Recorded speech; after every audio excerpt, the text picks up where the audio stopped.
Down in Florida, there were typically about 4 guys. There they are. Can't you tell who those guys are? They were battling for that first base job, and the battle went on and on and on. You can see that a couple of the guys didn't do so well in terms of batting average, though they did slam the home run ball. John Singleton, Brownie, he was the guy going into spring training that kind of had the job.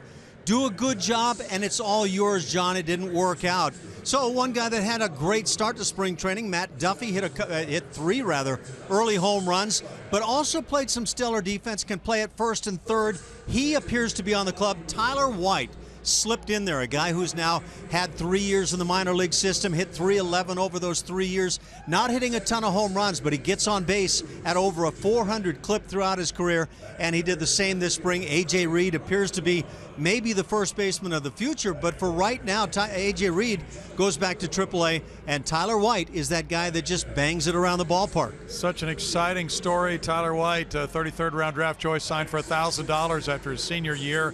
And now his family and friends from North Carolina will be watching him in Yankee Stadium. The report is that his dad used to coach him all over, Brownie, and that Tyler White was kind of that guy that was not picked real early by a lot of teams that he played on, but he just kept swinging the bat. And it makes me think a little bit of John Kruk. You remember that name? Yep. Was he a great first baseman? I don't know. Maybe not one of the best. That's kind of the word on Tyler White, but he can swing the bat. Kevin, back to you guys.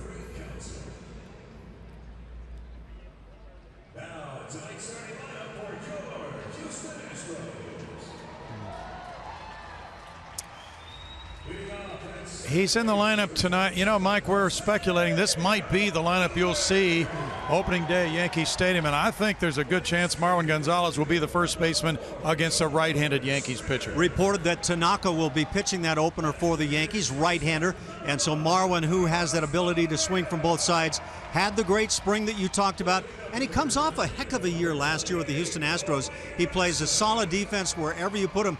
Marwin's a guy that might find himself in this lineup a whole lot on the year. Stay tuned. Kevin, back to you.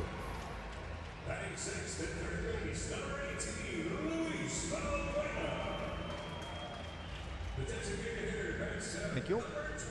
Heard a lot this spring was the core. The core is coming back of this group. The players kept saying it over and over. Maybe not the core 4, the infamous core 4, but there are a lot of guys on this team that we watched on that playoff team just one season ago. It's something that Houston baseball is starting to build on. We watched a lot of changes happen over the last few years, dating back to 2013. 2 of the 9 starters coming back then, Altuve and Jason Castro being the lone guys. Next year, they signed Feldman the year before, so he was coming back 3-3, and here we are, 6 of 9 starters returning in 2016, and it is a lot of the big positions that you look for up the middle. 2 guys very comfortable with each other. Of course, Jason Castro behind the plate is going to be good with all these pitchers that are coming back, that chemistry in the bullpen that they worked so hard on building. That's all coming back with maybe just 1 extra guy. So the new faces feel very comfortable fitting in, including Tyler White, who told me this is the easiest clubhouse to feel like you're a part of the team, guys.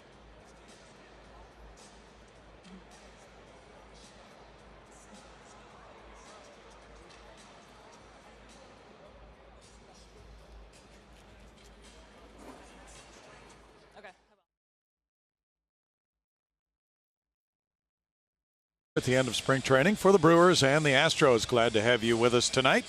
So tomorrow is the wrap-up for the Astros, and then they travel to New York, head for Yankee Stadium on Saturday, have a workout Sunday, open the season there for A.J. Hinch. On Monday, the scene of their 3-0 win in the wild card playoff game last year over the Yankees. Very exciting time for these players, and you mentioned earlier, Alan Ashby, that Mr. Matt Duffy found out before this game today he's going to be making that trip to New York. Of course, we've known all along that Colin McHugh will be the number 2 starter, so it's his final tune-up tonight. Yeah, for Matt Duffy, he's a guy that's been versatile, and I think that's really helped him. And number 1, he was the MVP in the PCL last year, so he's got quite a track record, performed extremely well. Early on in the spring was showing the power bat at third base and first base. It didn't seem to matter defensively. He made all the plays, and he made them impressively. So he's a guy that is in a position now to help this club. For the Brewers, who are retooling, they're 13-13 with 2 ties. The Astros 17-10 with 2 ties. Here's the lineup for Craig Counsell, who took over their club last year. Domingo Santana, the former Astro, leads it off in right field. He has sizzled this spring. Scooter Gennett's the second baseman. Ryan Braun plays left field. The catcher is Jonathan Lucroy. He's the cleanup man. Former Astro Chris Carter bats fifth at first base. Sits Ramon Flores in center field. Aaron Hill at third base. Kirk Neuenhuis is the DH. Former Astro Jonathan Villar, the shortstop, batting ninth. And of course, Colin McHugh on the mound for the Astros tonight. Had that great 19-win season last year. Part of the duo with Dallas Keuchel that was as big as any duo in baseball for some time now. Has that fastball that he'll throw quite a bit, cut it often. Has the slider curveball. The curveball probably his best strikeout pitch. Occasional changeup, and his fastball typically rides around 90+ miles an hour. So as Colin takes the mound, and we look at the Astros rotation this last time through, we saw Dallas Keuchel finish up his work in Florida with an ERA for the spring of 0. And then, of course, recently, AT Hinch has announced his 3-4-5 starters. Mike Fiers will be pitching tomorrow here, a 1-10 start against Matt Garza of Milwaukee. He'll be in the number 3 position. Scott Feldman, number 4, and Doug Fister, number 5 in the rotation, as Lance McCullers opens the season on the disabled list, Ash. Yeah, having McCullers not be a part of the rotation, it's bothersome to me. I know that it happens to all ball clubs. I will be anxiously awaiting his return, which is supposed to come somewhere in about that third week of the month of April. Luis Valbuena, Marwin Gonzalez, and the Astros all set to go. Up the middle, it's Correa and Altuve. Could be the opening day lineup. And McHugh goes to work on Domingo Santana. Missing, and there's ball 1 to Santana. You might have seen that .394 average for him. That includes a homer and 5 runs batted in. Just terrific spring training numbers for Domingo. This one's in the air, and it goes out to Colby Rasmus for out number 1. A little bit like Dallas Keuchel, what Colin McHugh can do without having great overpowering fastball type stuff is get in on the hands of hitters, and that's what he did to get Santana. And he's always looking to get better. We talk about that with a lot of players, but you know, it might be something that some pitchers would think about. Well, after winning 11 in 2014 and having a 2.73 ERA and a 19-game winner last year, things are good. Scooter Gennett at .462 has 4 homers, 7 runs batted in, but Colin has continued to try to work to get better. There's strike 1. And there's that leadoff fastball, finding the outside edge. Maybe elevated more than Colin would like on that pitch.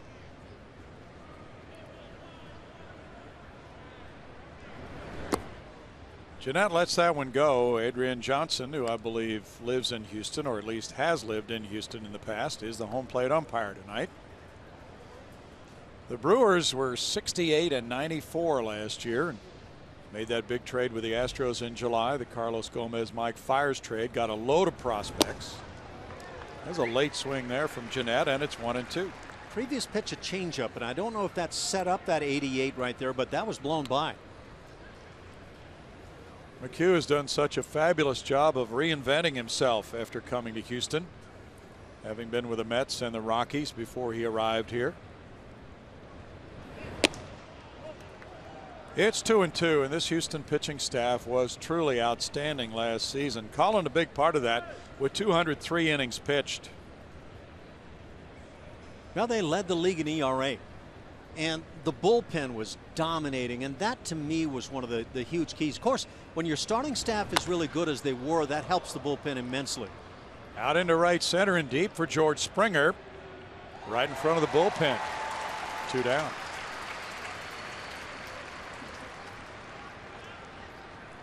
And Ryan Braun will be next. Saw the smile on the face right there. Long fly outs in a not inter squad game, but what in essence is a spring training game. They don't bother you so much. Once the season comes, that smile's not on that face. Braun, with a .400 spring average, has 3 runs batted in. He's played only 5 games, returning from back surgery over the winter, and he's had some back stiffness. This one's in the air also for Springer in right. 3 fly ball outs get it done for Colin McHugh in a scoreless first. By AT Hinch. begins with second baseman Jose Altuve. It's George Springer in right field, Carlos Correa at shortstop, and left field the cleanup man Colby Rasmus. Carlos Gomez plays center with Luis Valbuena at third, Preston Tucker the DH, Marwin Gonzalez at first, and Jason Castro the catcher.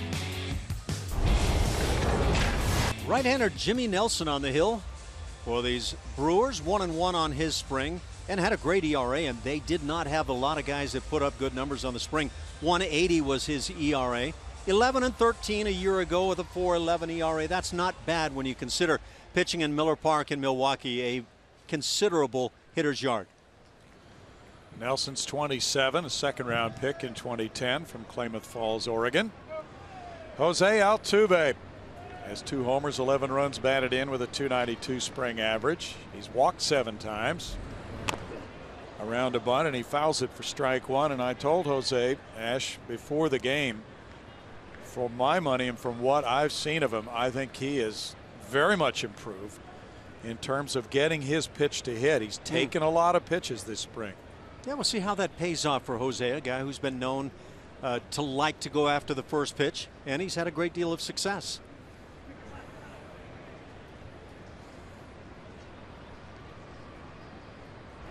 But I guess as you talk about that, one of the issues that the naysayers have had about Jose is that the on-base percentage hasn't been great. He has been climbing in recent years. Of course, a couple of years ago when he hit .341, that on-base percentage was quite good.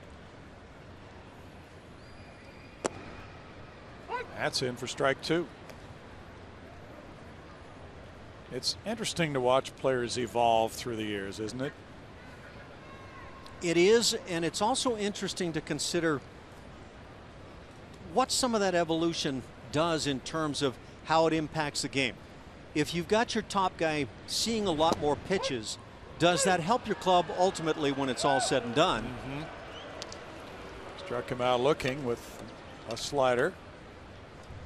Now, generally, you're not going to see Jose Altuve take this pitch. That is a pitch he'll ram into right center field time and time again.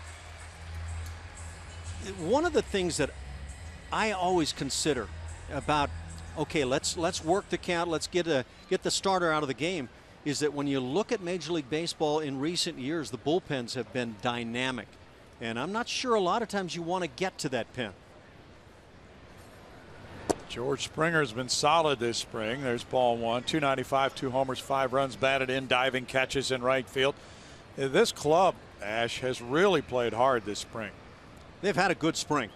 Don't know what springs mean when you look around. You can name some teams that are expected to do well this year that did have good springs, and then you can find the reverse story as well. But I think any club, any manager would tell you you'd rather have a good spring in terms of wins and losses than the other way. And A.J. Hinch, like just about every manager, wants his team to show this week, these final few games, that things have come together.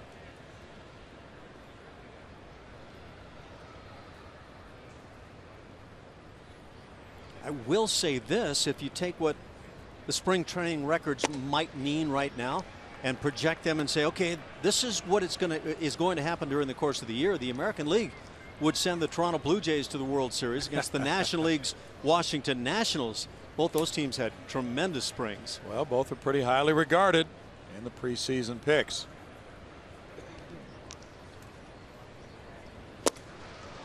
Springer has been dropping down on that right knee as he swung the bat this spring. He gets a full cut, and it's 2-2. Go back just a couple, 2-3 days when George Springer hit 2 home runs in the ball game, had 3 hits in that one. And I'll tell you what, that long ball bat from George Springer this year could do a lot for this club. That slider just kind of spins up there, and Nelson got a call. Springer smiles. It's strikeout number 2 looking.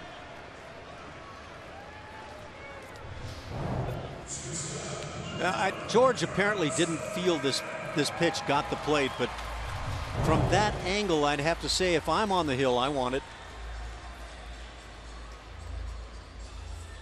Well, you talked about Nelson with that low ERA this spring, and he certainly is one of the guys being relied upon by Craig Counsell for Milwaukee this year after going 11-13 a year ago. Carlos Correa's hit .400 with 4 bombs. He's driven in 9 this spring. He's walked 9 times. And that's a tough pitch. Strike one. Good one to take. Spotting it around well and good velocity at 94. How about that for a spring for Correa? That will do in a pinch. And that home run power coming toward the second half of the spring.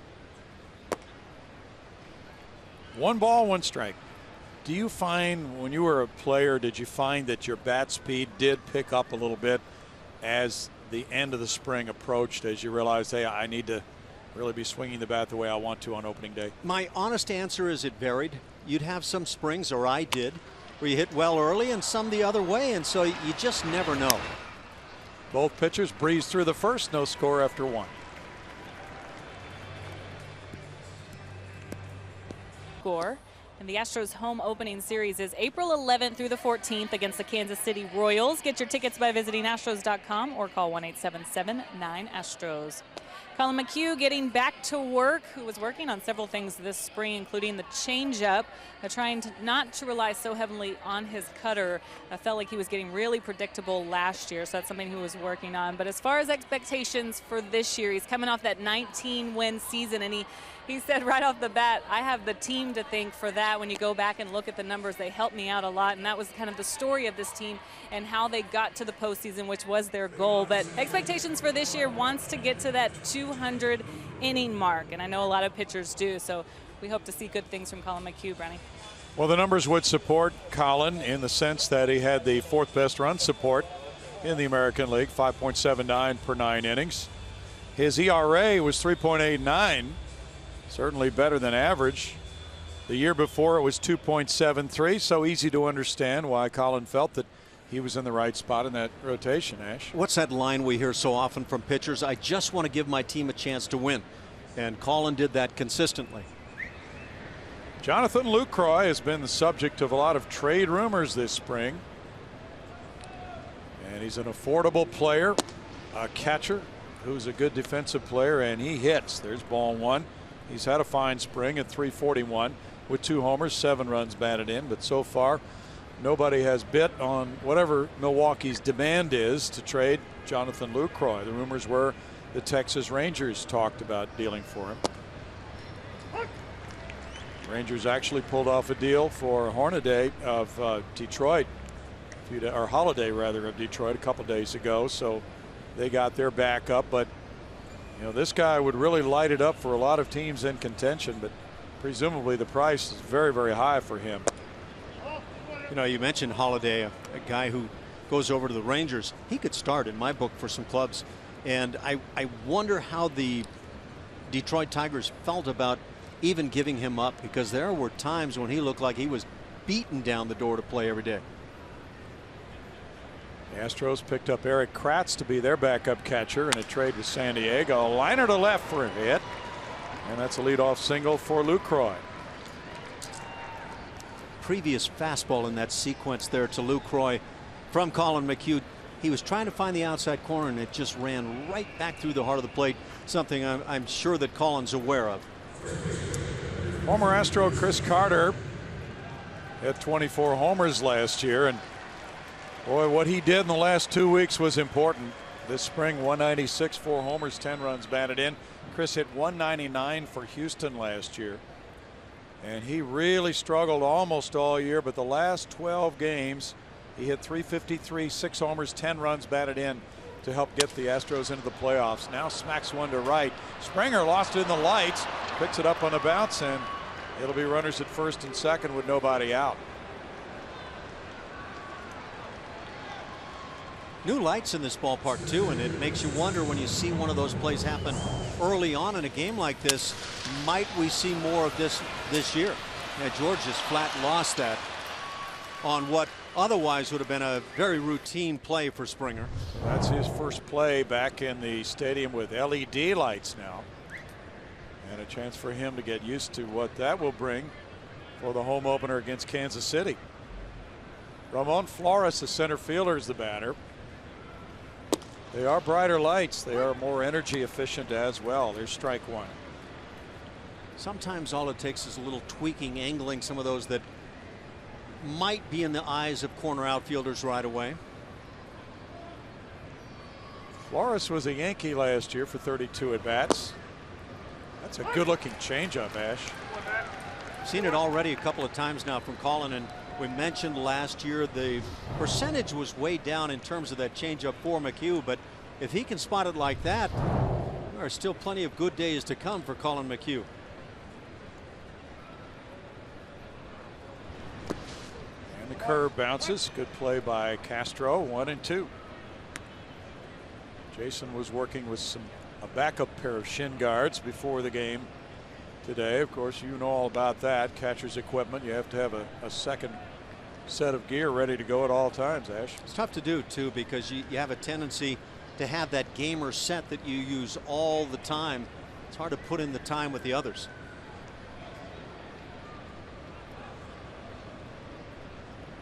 Well, you know, you could sense, Ash, as you talk to the players tonight, how happy they are to be back in Houston after the long spring training period in Florida. You know, and I'll say doubly so for the guys who were swinging it well toward the end of the spring. You want to save those hits. You want to get back home and start playing real games and start unloading right away. 2-2 now. You'll hear that cry many a time. Save it. And oftentimes by the guy who picks up 2 or 3 hits in a game, like Carlos Correa, who tore it up at the end. Well, of course, he tore it up all the way through.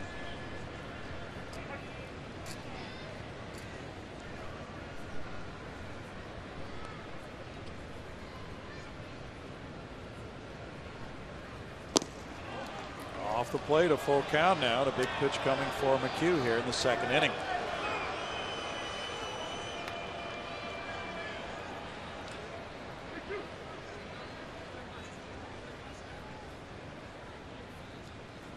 Astros open up Monday in New York. They have Tuesday off and then play Wednesday and Thursday there. Then they go to Milwaukee. Grounder goes foul, first base side, so they'll be seeing this club again in another week. And for that reason, A.J. Hinch did not want to give the Brewers a look at a starting pitcher who's going to be facing them in Miller Park. No, you were talking about Colin McHugh, and maybe some predictability last year was felt with the little cutter. That was the little cutter he used right there on the 3-2 count. He feels he can throw that pitch for a strike anytime. Bouncer back to McHugh. He feeds Correa.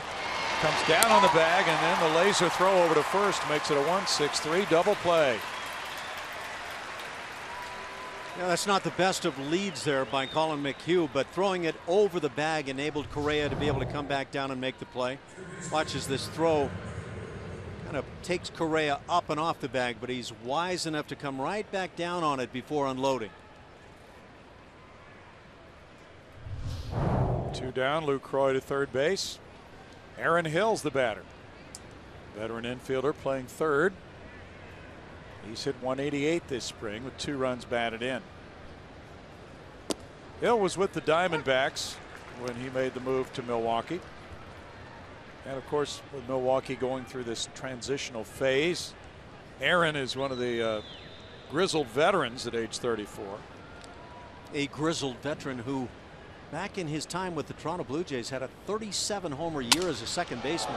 Broken bat hit to left field, 1-0.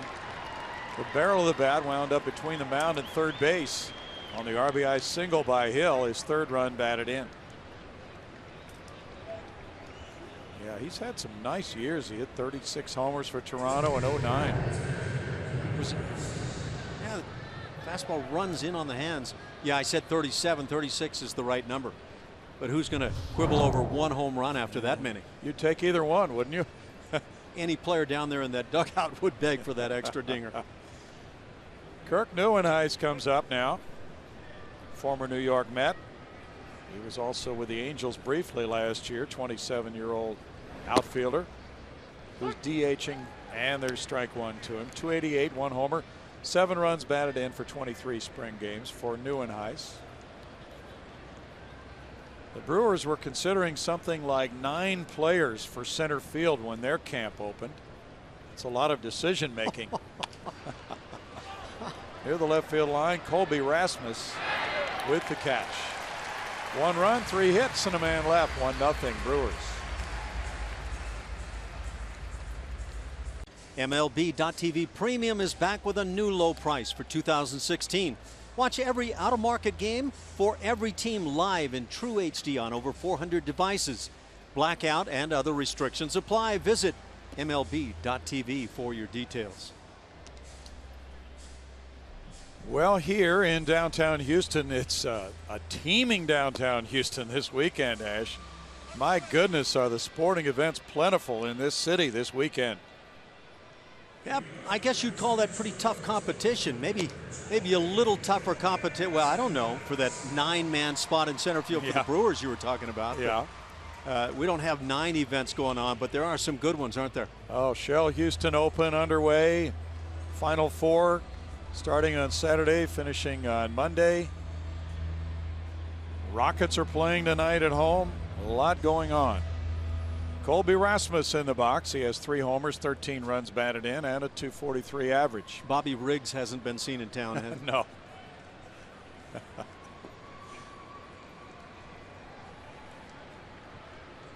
Great to have Colby come back after he was extended the qualifying offer and accepted it. He was the first player to do that. There is strike one, coming back on a 1-year deal. There's the way he finished the season in 2015. What a torrid finish. And he won over a few fans in that period. Got a few fans in that clubhouse too right now. Yes, he does. Saw he's got a new Auburn football helmet that apparently he's going to join George Springer, who's been seen wearing his Texans helmet in the clubhouse, and might be some other guys involved in all that. George had his Texans helmet on when he was doing interviews with the media today. Kept it on during the entire interview. That'll hang out into right center field and be caught. 1 out. Can't wait till we see Colby on Saturday, Ash, the travel day to New York. He's supposed to break out that new red velvet suit, correct? Yeah, I can't wait, Brownie. Okay. Well, you know, it's supposed to be coats and slacks. So on that velvet suit, is it slacks or is it maybe something that could disqualify itself? Well, yeah, I guess if you're going red velvet, you have to get a suit. Can't be just a coat, right? Yeah. 1 out. It's former Brewer Carlos Gomez. Just hit his first homer of the spring a few days ago. Lashes that one, and it's caught by Hill. A bullet for out number 2. That's a good end of the spring at bat right there, because you just drilled it. You couldn't care less about getting the hit and wasting them. So you take this and you go back to the bench, and the hitting coach comes over and says, great swing. Remember that one. Ooh. Aaron Hill might remember that for a while. Yeah, you want to get those tough luck at bats out of the way in spring training. Remove all of that from the quiver bag. Now Luis Valbuena. He was saying in the clubhouse, I can do better than I did last year. I don't know if he can do better defensively. I thought he was quite spectacular. He was good. The shift is on as always for Valbuena. 263, 1 homer, 5 runs batted in for Luis. Now 30 years old, from Venezuela. Off-speed pitch, and he takes it 1-1. I think one thing we've seen from him, Ash, toward the end of last year and here in spring training some, has been the ability to take the ball to left field more. It could help him enormously. Last year it was about strikeouts and inability to get on base the way he would like. Bangs out a hit over second base. There's no question marks about his power, his ability to hit that home run. And again, defensively at third base, he was among the best in the league. Pick up a few base hits like this and turn into that 250 plus type hitter, and you really have something. He can still come up with the bat flip. That's always a part of the repertoire. Part of his game. First base runner for Houston. Now it's Preston Tucker. Yes, you got to know your own game, right? Yep. Tucker with a .300 average this spring, including 3 homers, has driven in 8 with a .924 OPS. He's gotten rather toasty here right toward the end of the spring. A shift for him as well. Strike. We were talking before the game, Ash, about these left-handed hitters and the shifts. This is pretty common in baseball right now. Don't know if it will become a trend or not, but it just seems in selected spring training games that some of these left-handed batters in situations like this are more inclined to bunt now.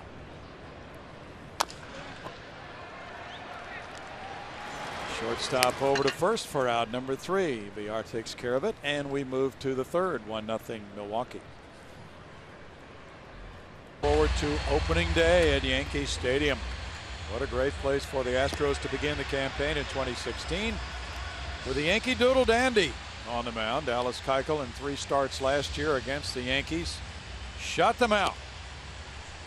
And now gets that big assignment again after his Cy Young award. And none bigger, Brownie, than the big one-game play-in that the Astros were involved in as a wild card team along with the Yankees. But Dallas showed no fear whatsoever in front of the 50,000 plus in New York and just shut down the Yankees. I was asking him before the game tonight, were you able to get your workouts in this winter with all the awards you received? He said, well, sometimes I didn't know where they had a workout place, but yeah, it was okay. But, you know, in addition to the Cy Young award, he had won that prestigious Warren Spahn award, and it meant a lot to him to receive that award in his home state of Oklahoma. And he said his family got to know Warren Spahn's family a little bit, and talked about what a great lefty Spahn was. 363 wins. It really meant a lot to Dallas to get the Spahn award in addition to the Cy Young. 363 wins. I can't see that ever being approached again with changes in the game. For sure.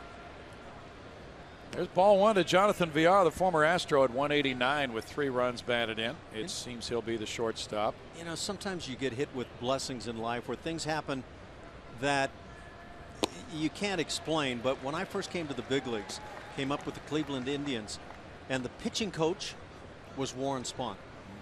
And it's just it's phenomenal when you get to be around guys like that who've had the great success that certainly Warren had. Bouncer right to third. Valbuena juggles it and gets it. I don't know if it was my imagination, but Valbuena acted like there could have been lights involved. Now, we've seen Springer shy away.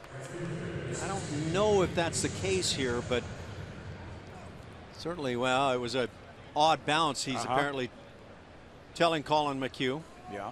So don't throw that pitch again because I don't want that odd bounce. That's a point you're making about these lights, though. And as we look up at the light tower above left field, it's a different pattern. Santana sends Gomez way back. It almost looks as if only about half the lights are turned on, but they're brighter. Now, not sure if that's going to be the pattern, but looking at that big light stanchion above the left field wall, not all the lights appear to be on. Well, they're redirected, aren't they? They're redirected. I think that's right. Yeah. I think they've got them angled so much, and they may have to do a little more angulating as the days go by here and maybe talk to some of the players on the field.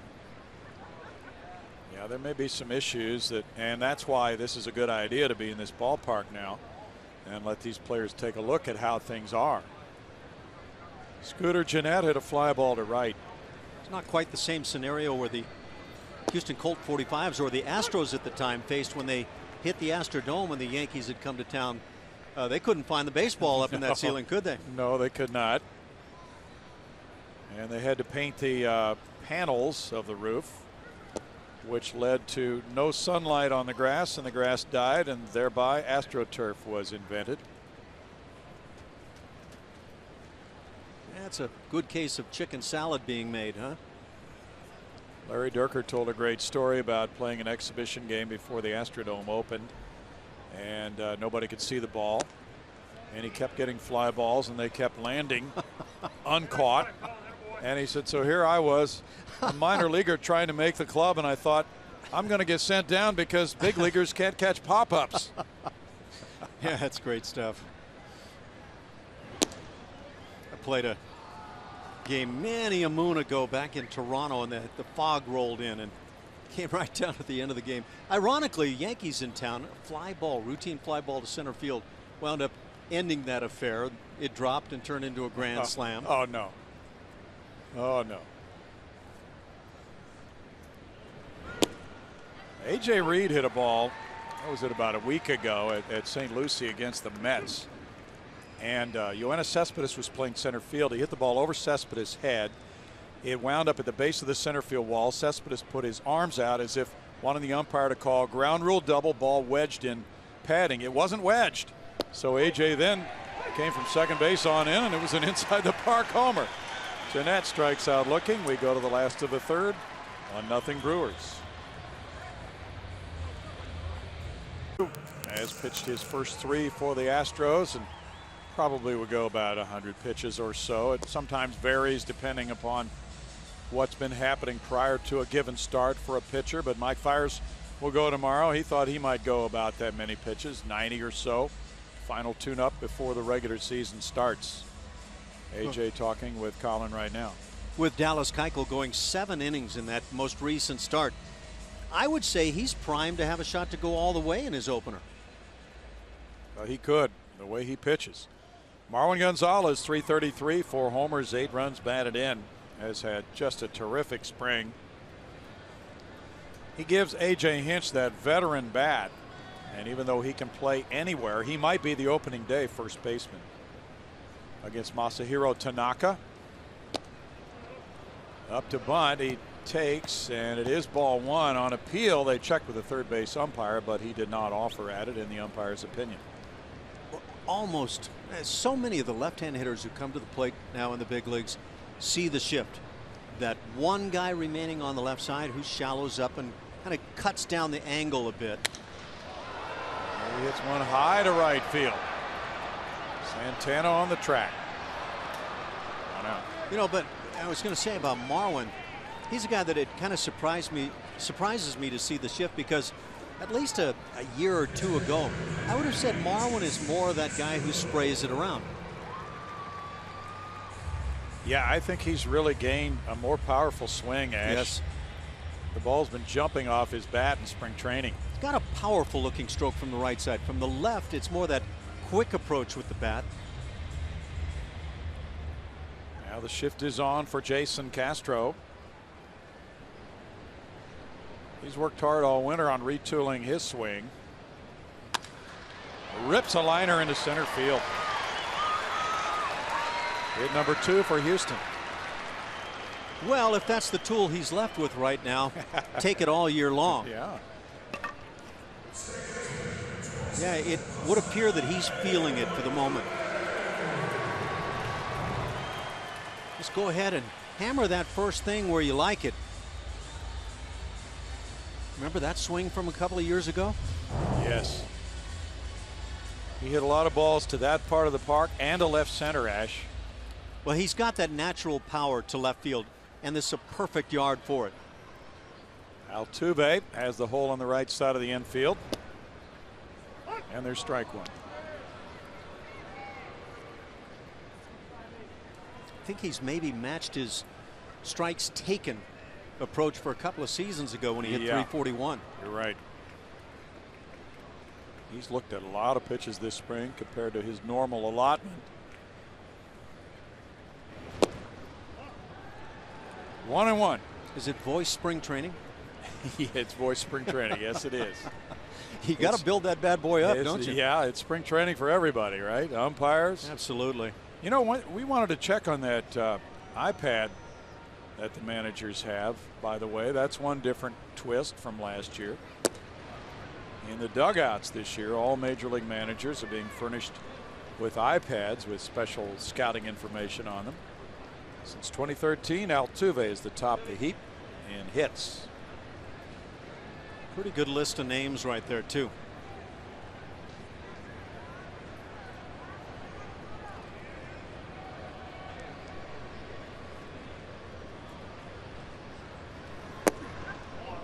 Yeah, I wonder, when it's all said and done, if Jose Altuve winds up upping the walks column, but the hits drop off to 170, say, does that leave you with the player that you most desire? Well, the way he can steal bases. Yeah, that's a great point. It might work. By the way, look at this field right now, and I don't know if on the TV set we can see it, but the field looks like midday light down on the grass to my eye. Yes. Very bright lights. And again, it looks different on at least the set I'm looking at, but to the eye here at the ballpark, that is a bright playing field. You need to tweak your resolution there. For my own eyes, right? Yeah, I've been looking for the button. I can't find it. Rudder going, swing and a miss. The throw bouncing on into center field. A strikeout of Altuve is out number 2. Castro gets a stolen base.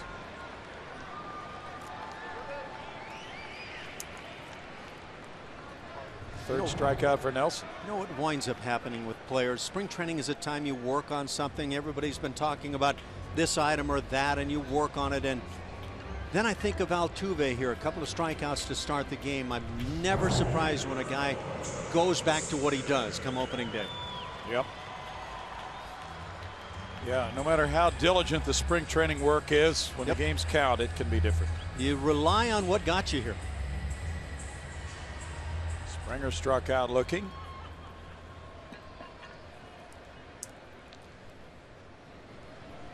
Can George Springer play 150 games this year? It's one of the keys for this club, I think.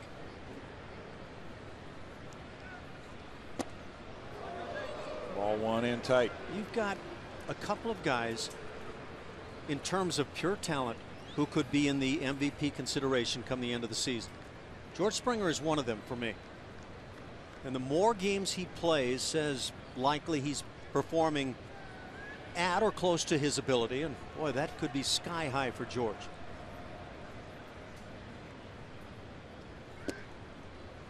Takes the breaking pitch, 1-1. Yep. Some people feel that George can be an MVP. Some people feel that Carlos Correa can win that award, and they're out there in print now predicting it, Ash, this time of year. Doesn't surprise me at all. And if you've been around the game and you come and look at the pure level of talent down on the field, whether it be in games or even just workouts, you can see it. It's available. Nelson snags it, tosses him out. No runs a hit and a man left after 3-1-0 Milwaukee. Of the 4th. Astros mini plans are on sale now. Pick games and great seat locations with a 15-game flex plan, or choose the best giveaways with a 10-game award series package. Visit astros.com/mini plans or call 1-877-9-ASTROS to get yours today. A couple of exhibition games are still a part of spring training, but for the most part, it is behind them. AJ very happy with the way his guys worked this spring. He was very interested to see how serious they would be. I wanted to see these guys focus on the field, prepare to get better. He said there's actually a ton of areas we can get better in. All these media outlets saying that we're a good team, we're expected to go deep in the playoffs. When you look at it, when you look at inside of what we're trying to do here, there are a lot of areas we need to push ourselves at. One of them playing elite defense, especially with the style of the guys they have on this pitching staff, and then base running guys is something they really worked on this spring. They want to be more aggressive, and he said that's going to come with outs, and that's okay. They don't want to play with fear, and that's the mindset that they established. So attention to detail got better and better as spring went on. So very good report from the manager talking about spring training and guys like Altuve, Correa really stepping up and becoming leaders. Very good stuff to hear, guys. Julia, does it seem to you that with the new LED lighting, it's brighter in here? I'm getting a tan over here with this lighting. It's extremely bright, I will say that. Very, very different than it has been in the past. Quite different. You know, I'll give you a little bit of my impression. The outfield is the brightest part of the field from what I'm seeing. Strike one to Ryan Braun. It does look different, doesn't it? You talked about some of the lights being angled, and it feels like they've got a load of the lights set toward the outfield side of things. The outfield does look a little brighter than the infield, you're right. Bounce foul, 0-2. You know, Julia was talking about the defense and how important it is to play top-level defense. This outfield has a chance to be the best in the business. And I thought they were close to it last year, if not there already. And I thought the way this club played defense was probably the biggest factor in the pitchers having the success they had. That lady's wearing sunglasses for a night game. Rasmus back to the wall and left. That one's going to reach the seats. Ryan Braun takes the home run trot, and it's 2-0 Milwaukee on his first of the spring. And I think what you'll see on this pitch is Colin McHugh came with that slow curveball of his. Ryan Braun is one of the game's really good breaking ball hitters. Just stayed back and unloaded at the last instant. It winds up always looking like a hanger when a guy hits a breaking ball. Watch this. Look at that location. But it's because he waits back so well that it winds up looking so easy. It's only his 11th at bat of the spring.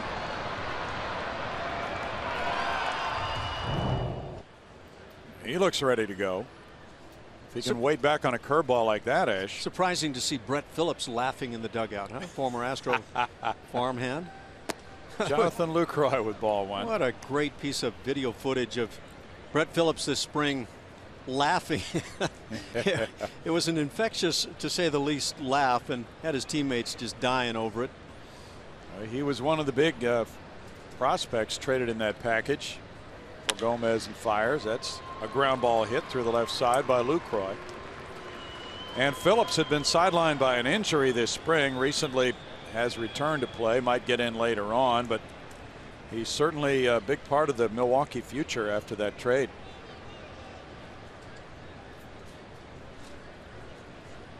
Now Chris Carter's the batter. Carter was non-tendered by the Astros and signed as a free agent with Milwaukee. Sometimes that message at the mound from the catcher to the pitcher is simply, hey, there's nothing you can do about it. Those pitches were not bad pitches. In fact, we'd love to see that time and time again.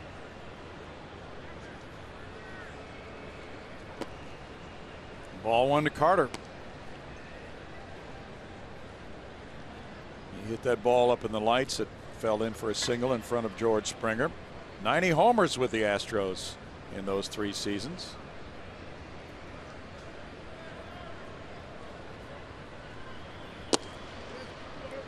In tight, and it's 2 balls, no strikes to Carter.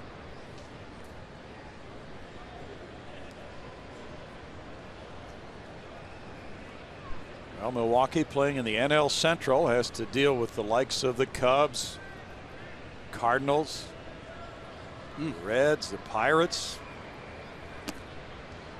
The Cubs are being picked by some to win the World Series for the first time in 100 years or so. More than 100, actually. 3-0. They didn't dazzle with their spring, 10-17 to this point. But as we said up top, you really can't tell what you've gotten from a box of spring chocolates.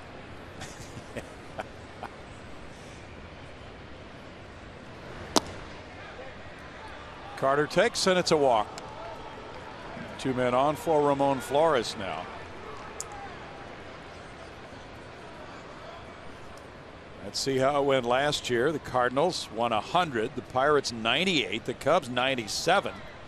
Then the Brewers and Reds filled out that 5-some. That's some serious stomping going on in the top 3 spots. Man. Do you like the Cubs to win that division? I don't know. I haven't seen enough of them. On paper, they sure look good. Boy, they do. Is Jake Arrieta still that Cy Young Award winning pitcher?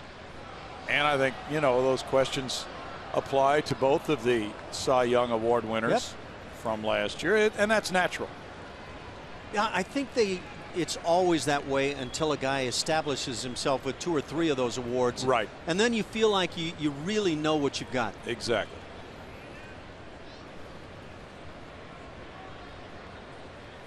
There's a lot of excitement in Chicago, though.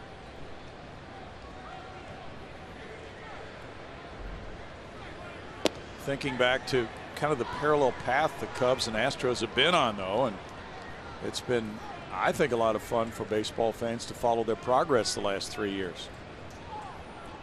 You can bet they're going to be packing in Wrigley.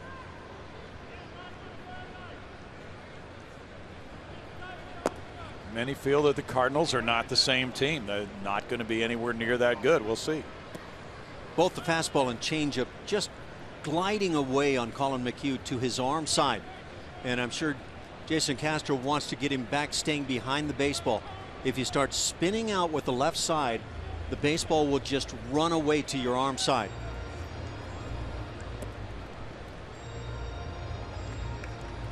Make you scratch your head.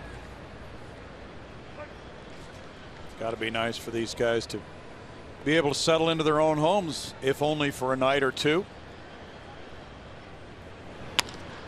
Bouncer first. Marwin going to second. Good throw there. Correa back to McHugh. Safe at first. Well, they almost got it done with 2 long throws. You know, this is a good place to point out what Marwin Gonzalez brings at first base. Not only the bat to the lineup, but he's a pure infielder, and he kind of brings that infield instinct down to first base. He'll give you the shot at the double play on a ball you don't even anticipate it with. Watch him back up and still provide zip. He's got a great arm. And then, of course, Carlos Correa can bring it from short. That's about as close as you can make it on that type of a ground ball. Sure is. Now A.J. Hinch has come out. Runners at first and third now with 1 out. He talks with the home plate umpire, Adrian Johnson.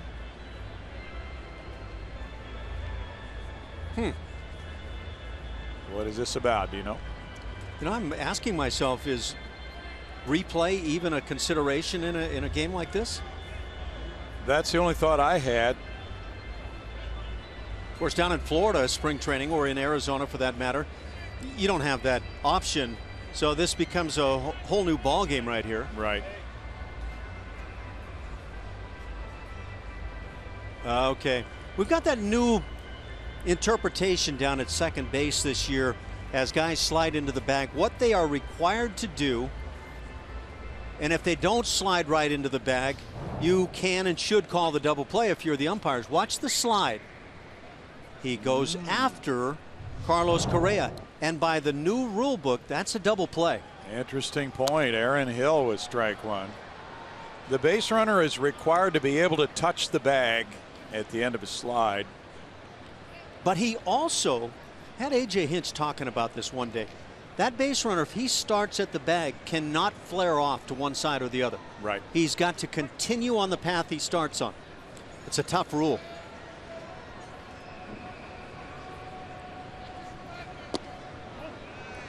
One and one. Yeah, it's a whole different set of rules now regarding that double play pivot to try to protect the middle infielders from aggressive base runners after the Chase Utley slide. I'm actually surprised we didn't see that call here as kind of the, hey, we're going to do it right now early to set the tone kind of call. That's a swing, and it's 1-2. Well, based on the replay we saw, that's a pretty good test. Here's the Utley slide that prompted this rule change. Yeah, Chase Utley goes into the bag the way guys have gone for a long time. Had that slide been completed, clearly Utley would have gone way past the bag, and he does even with this. Right. But that's not allowed anymore. The result there is a double play. But the result on a lot of plays, wow. A lot of plays that don't look anywhere near that flagrant, I think we're going to see with some double plays called this year.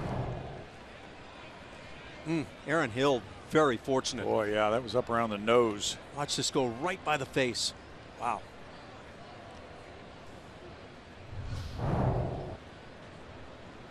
And again, that fastball running away on Colin McHugh.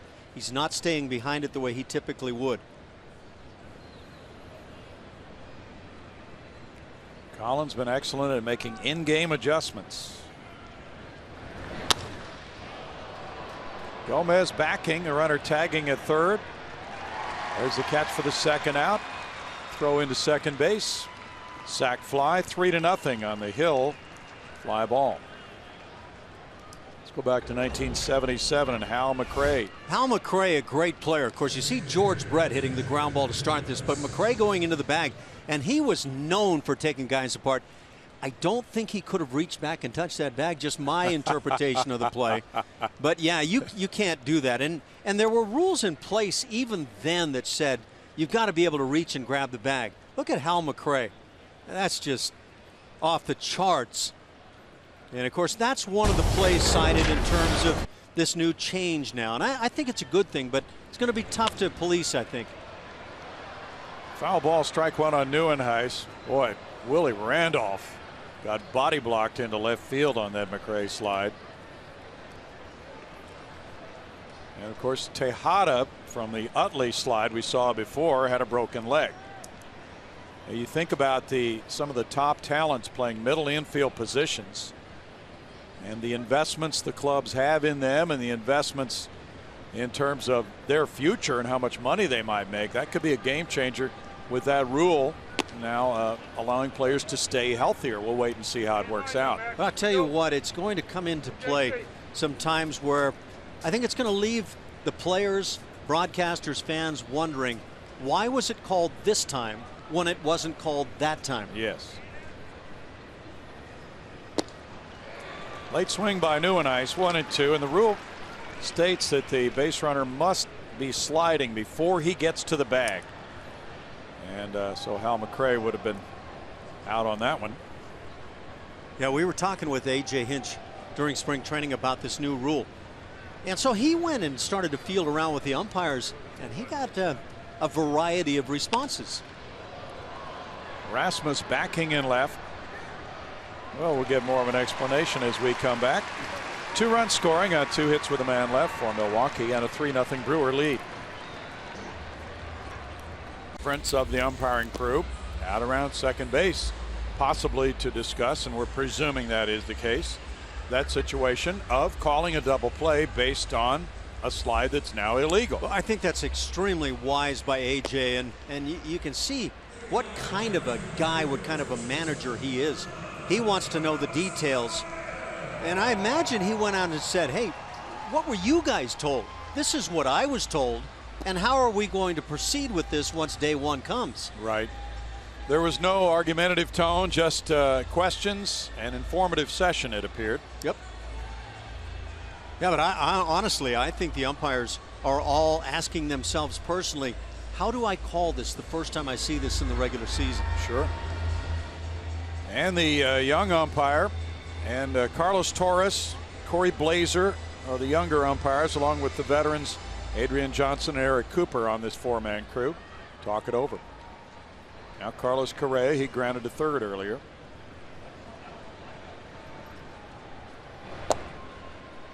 That's strike one. Well, you know, we talked about it being spring training for everybody, right? But the way rules, and especially rule changes in this case, are interpreted. Yep. This is a critical time to figure out how this is going to fly come opening day. Broken bat fly ball, Santana. 1 down. As we were looking at Carlos Correa at the plate, I wonder, even though he wasn't involved in a big play last year with this, did his sheer talent as a youngster come into the consideration about what you don't want to see happen again at second base on those plays? Yeah. Think about the outstanding crop of young shortstops in the big leagues right now, and the combined value of these guys for the next 10 years. It's just huge. Rasmus the batter now. There's ball one. So you have Corey Seager with the Dodgers. People are predicting a rookie of the year for him this year.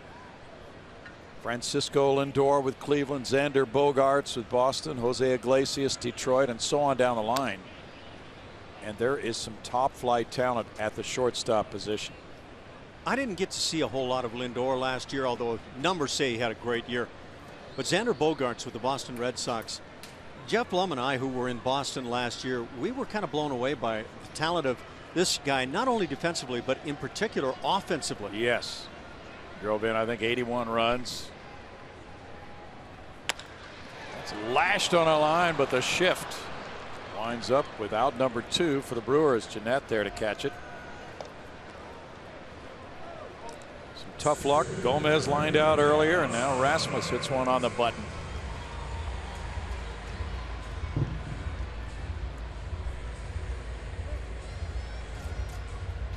Gomez is in for a very important year in his career. He could be a free agent at the end of this year.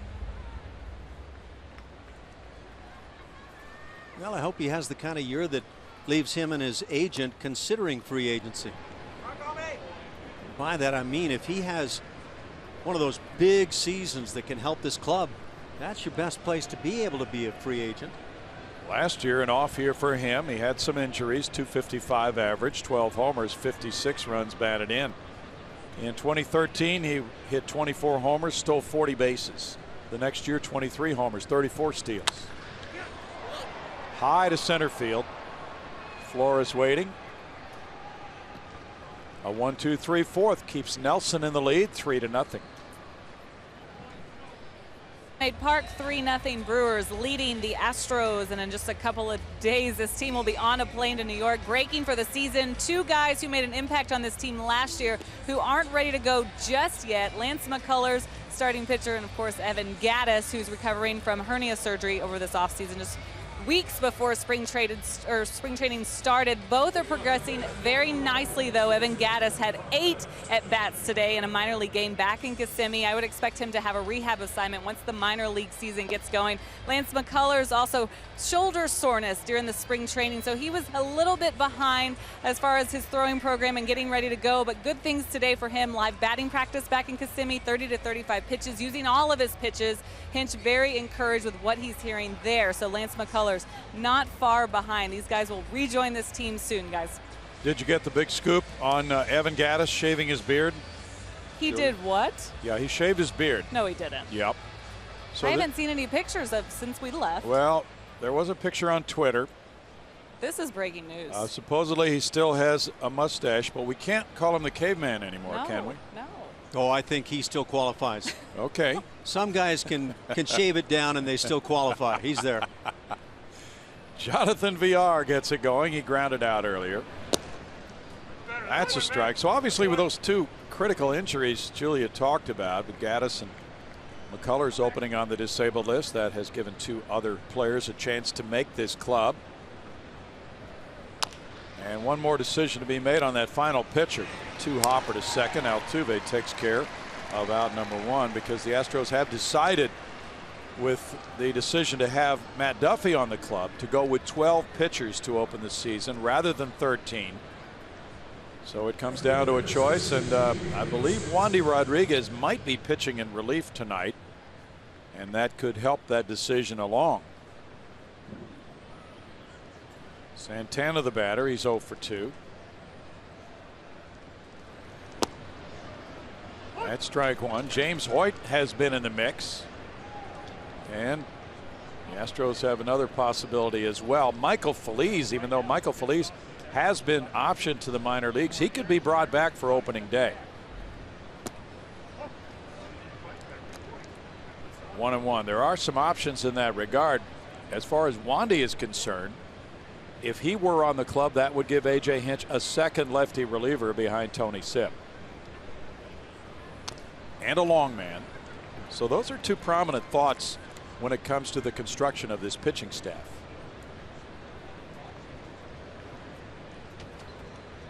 Day game tomorrow, a 1:10 start, and then those decisions will be made probably by the end of that day. It's 2-2. It's really unusual for the Astros to open with a week-long road trip. And it's going to be chilly in New York from all forecasts we're hearing. Just the way we like it. You bet. Oh, another man. up and in. Yeah, that arm side action. Yep. For Colin, as you pointed out, Ash, is something he's trying to work on to avoid all those inside pitches. It's not brand new for Colin. A couple of years ago it happened quite a bit of the time, and he was pitching successfully. But it does happen, and that's one of the reasons why that little cutter that he gets moving the other direction can really help him out. Yes. Altuve with a pop-up. 2 outs. Do you find when you're catching a pitcher who's had that problem and is experiencing further problems in a game, it helps for him to make the adjustment by throwing the cutter? Does that help him to finish the pitch a little bit better so he doesn't fly open? I think you caught in a previous lifetime, didn't you? No. Maybe a pitching coach? Never. I absolutely. You have to finish that cutter to make it work right. And the only thing is sometimes by getting around the baseball as you do on a cutter or slider, it can leave you with the same basic problem. But the fact that you do have to get out in front to finish it can really help you. Ball 1 to Jeanette, who's 0 for 2. And Colin knows what's going on, and he knows it's happened many times. It's like a hitter trying to come out of a slump. You're trying to figure out what is it I need to do to get this turn back around. He cut that one 1-1. But isn't this one of the most difficult things in sports, to think about a mechanical adjustment while competing? Yep. All the years of playing this game as a hitter, it goes on constantly. You are constantly making adjustments, trying to do things right. And I'm sure the same is true for a pitcher. I think of golf a lot of times, and if you get more than one notion in your mind, you might as well forget it. You're just going to spin yourself into the ground. And that's why you see a lot of us corkscrewed on various fairways around Houston. 1 and 2. Yep. But the guys, competing in the Shell Houston Open, they get their game going and they're not thinking, right? It's just, and that's the case with baseball too, or other sports. It becomes more of a natural flow because you're not slowing yourself down to think, well, I'm making this mistake, I've got to make this adjustment. I've never run into a guy in this game as a hitter who, when he got red hot, said, you know what, I'm thinking about this. They Yeah. all say, I'm just seeing it well. Yeah. It's just happening. And I think the same is true in golf or any other sport. Right.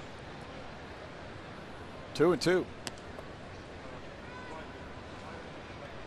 Now, for instance, when you're bowling, Ash, you don't think about moving your thumb just 10 degrees to the left, do you? When I'm bowling, I haven't done enough thought process when I left the house to realize where I was actually going. 3 and 2. Very bad example. 70 pitches so far for McHugh in the game, as you see on the top of the screen. And the way he's laboring, I'm not sure how much longer he would be allowed to stay in this game. Out to right center. The shift was on. It's a long run for Springer. Well, he covers right and center. And it's out number 3. Going to have the right fielder laying out on Tal's Hill. In the box score, it'll say Springer, right field / center field, as he tracks this one down.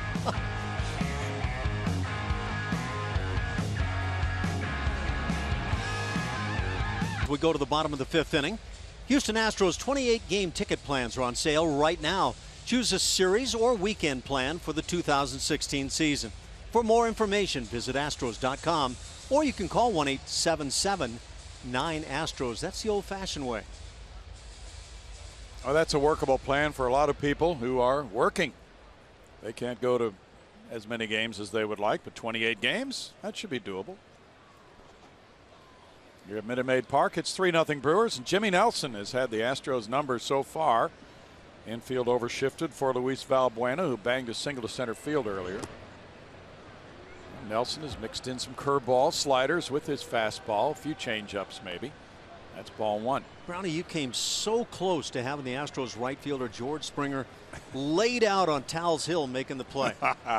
Wouldn't that be something? Talk about a storyline. That would be historic. I really like the way Lucroy sets up, Ash.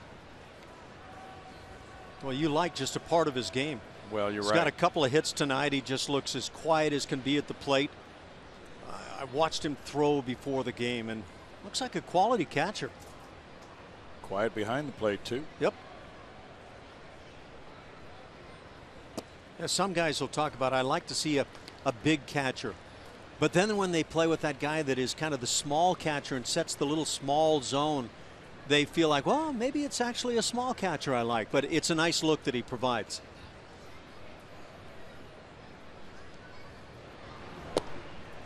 In for a strike, 3-1. David Stearns is the 30-year-old general manager. He came from the Houston front office. Youngest GM. There is Tyler White as Stearns prepares for his first season as the Brewers GM. So Evan Gattis has no beard, but Tyler White is loaded, huh? Still plenty of time for Evan to grow one, though, before he gets here. Yeah. Takes him about 2 days, right? 3-2. It's just such a great time of year for stories like the Tyler White story. His parents were at Disney when the Astros were playing the Braves, where dreams come true, and his dream came true that day. Just a great, great story. Check swing, ball 4. Valbuena takes a leadoff walk. When You Wish Upon a Star, was that his walk-up music? It should be.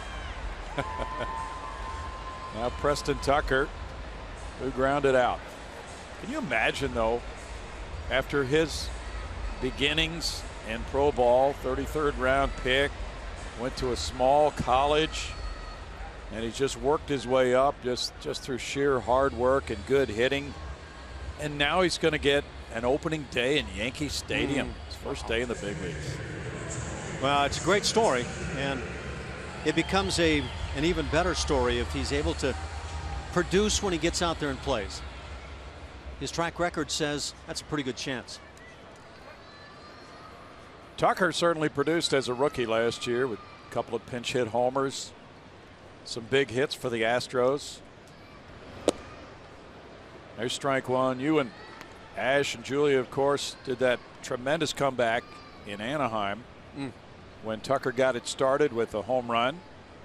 It felt, yeah, it's a nice thing, a home run right there down at that stage of the ball game, but you had no sense what it was going to lead to. With 2 outs. And he had an 0-2 count, he said. 2 outs, 9th inning closer for the Angels on the hill. 3-0 lead for Houston Street, and the Astros come back and score 5. George Springer had a big triple in that inning. Until the home run hit, though, as a pinch hitter by Jed Lowry, it all was just kind of nicety stuff. What a fabulous comeback in a big game on the road where the Astros had major problems winning last year. 2-2. What do you suppose the odds would be that a major league club down 3-0, 0-2 count on the leadoff man in the 9th inning would come back and win? Less than 1%, right? Oh, easily. I mean, if they were 1%, that would say that once, maybe twice a year, you might be able to pull. Well, of course, you're not going to lose 162. So let's say once a year, it would be kind of the norm. Yeah. So it's going to be way below that in my estimation. How many major league games do you think went that way last year? Maybe a couple. 2 outs, 9th inning, nobody on base, down 3 and 2 strikes on the hitter. Closer on the hill for the opposition club. I don't know. Did it even happen for anybody else? It may not have happened again.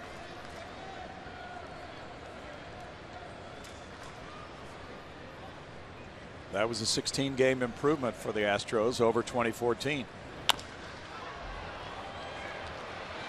Little force play at second base, and Villar took it over to Aaron Hill in the shift. I thought Aaron Hill had a chance to complete this double play, but veteran second sacker knows a lot better than I do sitting right here. Well, that's true. He's playing third tonight, but he's played a lot of second. Yep. He knows how to turn that double play. Now Marwin Gonzalez. And Marwin, you know, the way he's hit, and you talked about it earlier, is just making himself more and more of a weapon and somebody who almost demands more playing time. He hit .279 last year, 344 at bats, had a .442 slugging percentage, and then there's his defensive value. And yet, look at the infielders on this club. Something about becoming one of the game's very best utility players takes you off that list. You start becoming an everyday player. Yeah. Well, you wouldn't imagine Carlos Correa would be penciled in for many days off if he's healthy this year. Same for Jose Altuve. Valbuena will get some. There's an opportunity at first base now. Not much going on in the outfield with those 3 guys. I wonder what the intent is for number of starts for the 2 you mentioned, Altuve and Correa. Yeah. 155, 160. Who knows? It could be. Strike one to Gonzalez. Generally speaking, managers like to play the guys like Marwin Gonzalez early in the season. They want to get them a couple of starts those first couple of weeks. They don't want them rotting on the bench after getting all the spring training at bats and being used to playing quite often.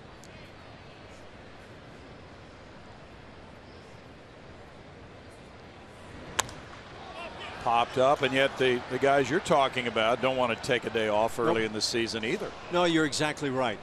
It's a tough juggle for a manager, but one of the juggles that manager has is trying to get every one of his 25 into a situation where he succeeds early on.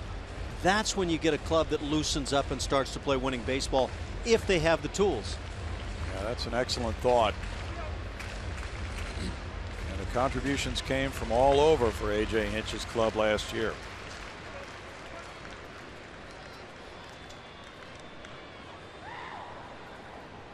Max Stassi, of course, will open the season on the disabled list as well.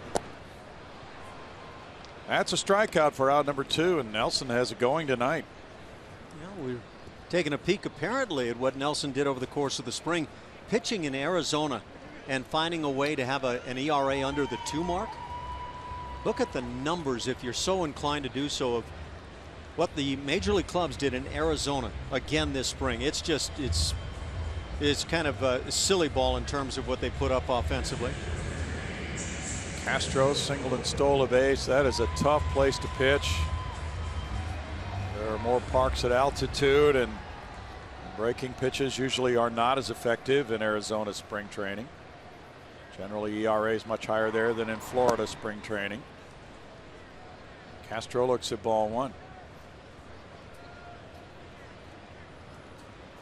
Cactus versus grapefruit. Apparently cactus is a much more offensive plant.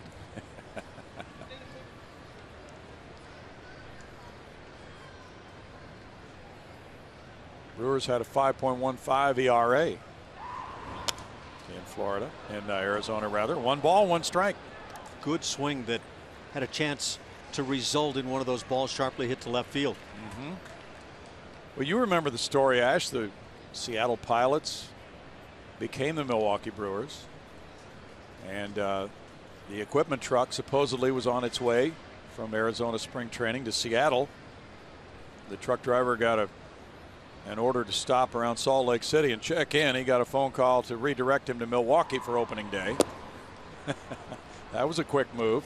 1 and 2. That predated cell phones, but if it was in the cell phone era, you can bet you'd quickly, as a driver, be on the horn trying to find out were you being pranked. Yeah.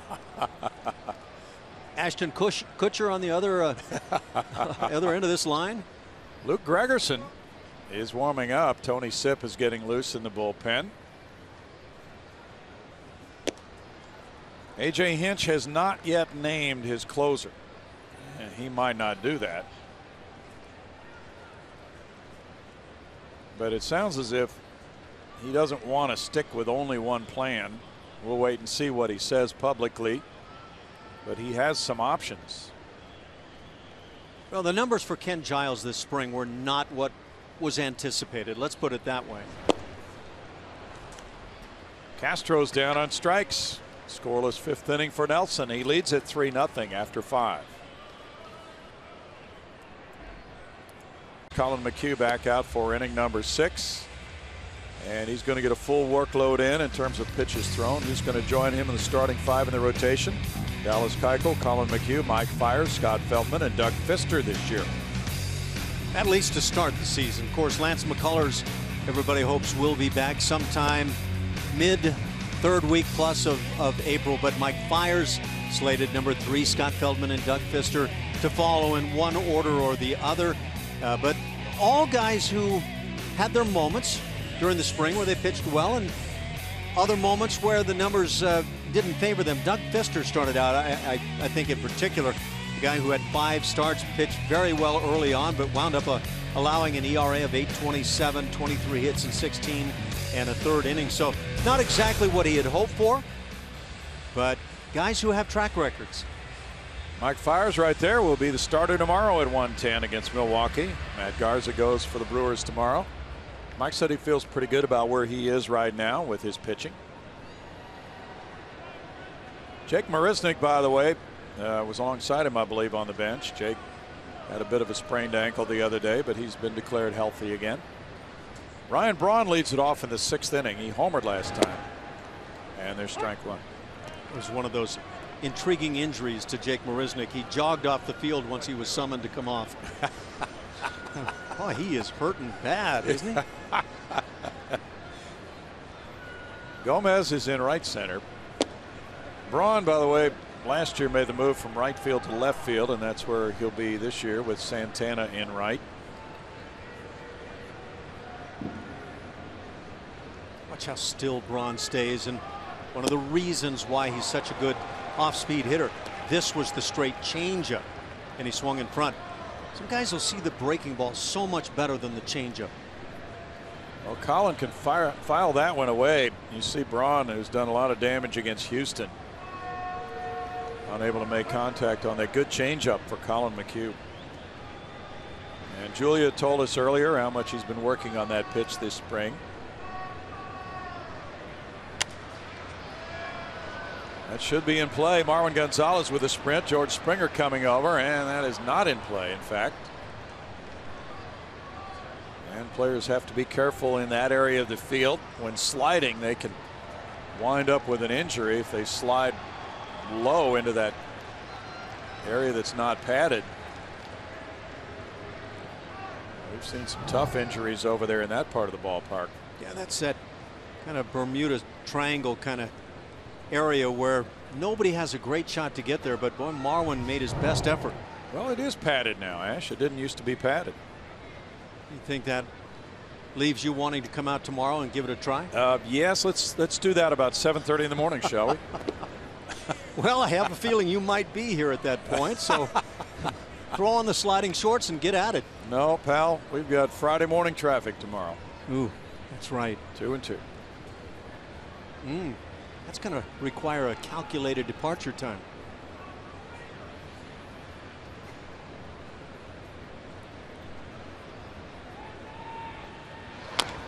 We may have to do the carpool thing. That will entitle us to get in one of those super fast lanes on the way in, right? Wow. So it required 2 or 3 people there now. Or can you just pay because you're willing to? You could do that. If only we could jump on the Grand Parkway and get here. Yeah. That's a speedy route around outer Houston now. That section of it just opening a few days ago. Yeah, we're just not close enough to any portion of it to jump right on. 3 and 2.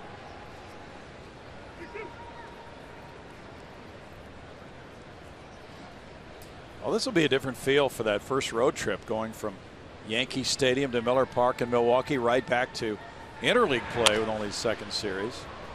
Correa, high throw, and it bounces out of play. So Braun will now take second base on the high throw. It's a single and a throwing error on Correa, his second error of the spring. There are times when there are plays you think, yeah, it's probably not the best idea to make a throw on this really tough play. The thing is, with Correa, we've seen him make this play time and time again. Yep. So I can't say that that's a mistake tactically at all. Just didn't pull it off. And he would have had him had the throw been there for Marwin. He had a lot on it, but it wasn't accurate. So McHugh will leave after 79 pitches, 48 of them strikes, with a score 3-0 Milwaukee. Luke Gregerson coming in. Back in a moment. Brewers pitching change. Luke Gregerson now taking the mound. Colin McHugh's day is done, and Gregerson, one of the 2 names being thrown around for that closer spot, something AJ Hinch has not named yet, and he may not name here anytime soon. Of course, a few days left before the season starts, but he did say today he's got a good number of guys in that bullpen that can pitch in high leverage innings, and so he hasn't even really talked to his players yet about who would be in that role. He knows who he's going to use, guys. He's just not ready to tell us that yet, but Gregerson should pitch today as well as tomorrow if all goes well. But people want to know, Julia. I know they do. Just be patient. We'll find out. The 9th inning will come. You promise? All right. Luke Gregerson, with only his second outing of the spring in a major league game, he's pitched in a couple of minor league games, faces Jonathan Lucroy, who's 2 for 2. So if Luke Gregerson is to be the guy that starts the year as the closer, he's got to show he can go back-to-back days. And Julia talked about what AJ Hinch is planning right now. Gregerson, a brief stint tonight, maybe a little more tomorrow, and then ideally, if he doesn't hurt anything, he's ready to slot right into that spot. And he may be out there for just one batter right now. Okay. Well, his first outing in a major league game was March 27th at Detroit. 1 inning, no hits, no runs, no walks, 3 strikeouts. He threw 9 pitches. That's just not getting your work in. That's being lazy about things. And the reason he's only made that one outing is that he was banged up earlier in the spring, had a strained left side. So the Astros played it the cautious way, and he had to sit out for a while. That's rocked to center field. Gomez backing. It's over his head, bounces and goes out of play. That's a double. It bounced over the yellow line, and an RBI for Lucroy. Yeah, we're watching a couple of guys on this Milwaukee Brewers club swing the bat very well here tonight. Ryan Braun, he's done it in the past. Jonathan Lucroy. Part of the order, guys, and they're picking him up.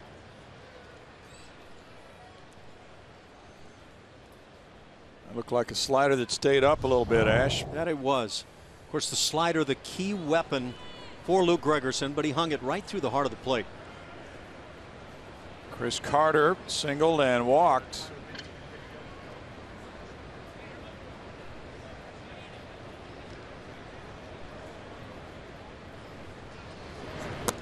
And there's ball one. Well, with Gregerson having been so successful last year, 31 saves in 36 opportunities, walking just 10 in 61 innings with 48 hits. So his walks and hits per innings pitched below 1, 0.95 whip, a terrific year. And the radar gun doesn't tell you everything on a pitcher. I'll say this about Luke Gregerson. He is tough as nails, and he's a guy with the type of personality you want out there when everything's on the line.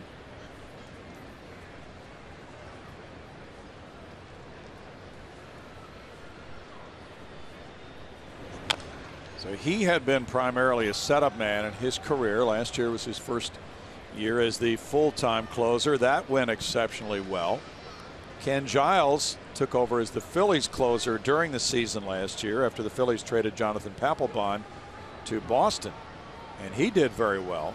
He had been a setup man a little bit earlier in his career. So both have had experience in both roles, setup and closing.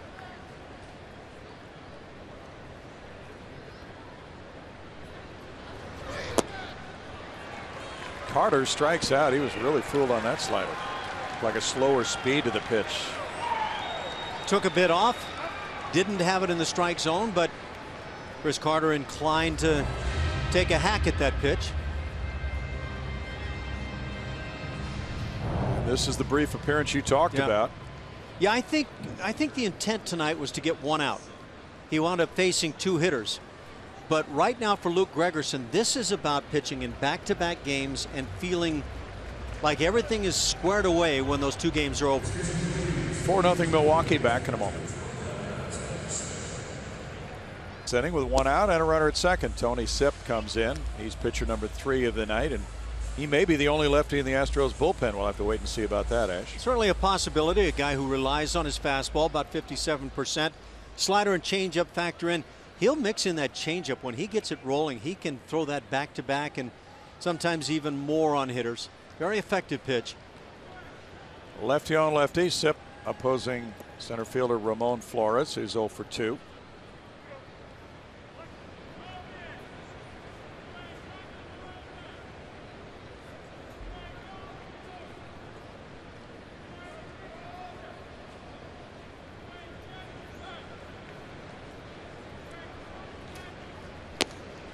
Sipp delivers ball one. Last year, the fastball velocity numbers were down a bit from the previous year, but the overall success was not down. He was in a second of 2 consecutive years of great success. Made 60 appearances at a 1.99 ERA.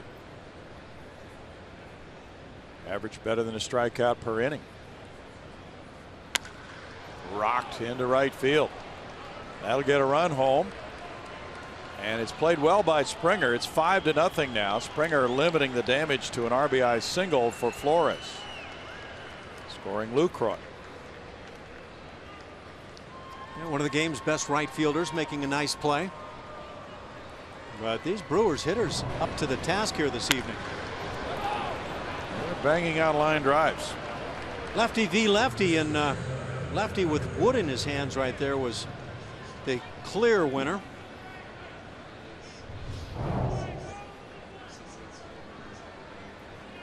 Now it's Aaron Hill, who's driven in 2 tonight with a single and a sac fly. In for a strike. Colin McHugh in 5 innings tonight allowed 6 hits, 4 runs, all earned, walking 1, fanning 1, throwing 79 pitches.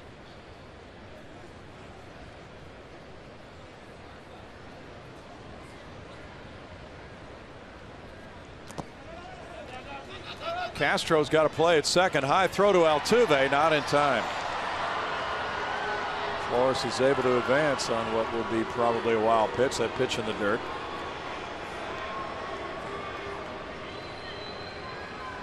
Not really a block effort there by Jason Castro, but he kept the ball in position. It's ruled a pass ball. I don't know, based on what I thought I saw, that would be accurate. It looked like it bounced, but let's see now. The umpires are going to come over and look at something. They'll put the headsets on.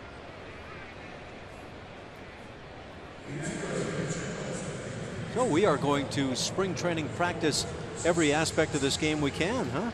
Yeah, it's a replay challenge.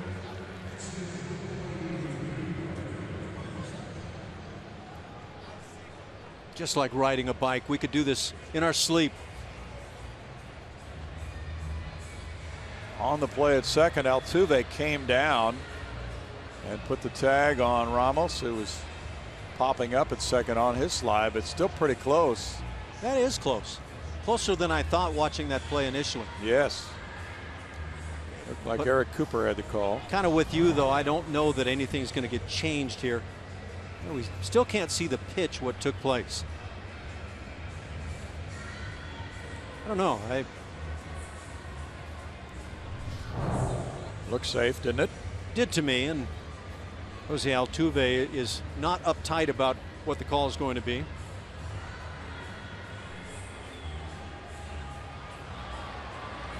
Is this just AJ deciding to, yeah, let's test it, what the heck? Test the mechanism. Get in mid-season form, right? There you see the throw high, and ooh, it gets closer with that angle, doesn't it? Yes, it does. It's the Brewers angle. Yeah, it's close. And Cooper, as you see, keeps moving, so he's on the run trying to make a call, which is tough. Oh, he might be out. That's really close. I've got to call him out with that little fine piece of camera work. Well, if they got a peek at that, I think we could see an out called. We're about to find out what the ruling is. Out. Nerves are wearing Altuve out. AJ Hinch exercising good judgment on that replay challenge. He gets the out call at second. And Jose Altuve may have advised him to do that. We didn't see. Think he was pleading that case? Well, you can forget about the wild pitch pass ball debate. It's an out from 2 to 4. So that's an immaterial ruling. And now 2 outs for Aaron Hill with a 1-1 count. Just another caught stealing, improving that yeah, throw him out ratio for the catcher. That's right. In the dirt, ball 2. Isn't it amazing, though, on this replay challenge? A play like that did not even seem to either one of us to be close, and then he got it overturned. Yeah, I'd love to know what word came down to AJ instantly. Oh, you got to check this one. I would guess Altuve advised him to challenge it.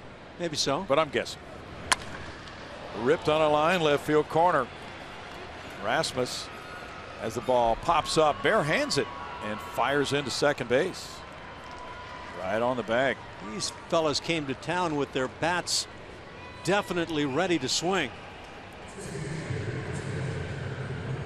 Are we looking at Robin Yount and Cecil Cooper and Paul Molitor?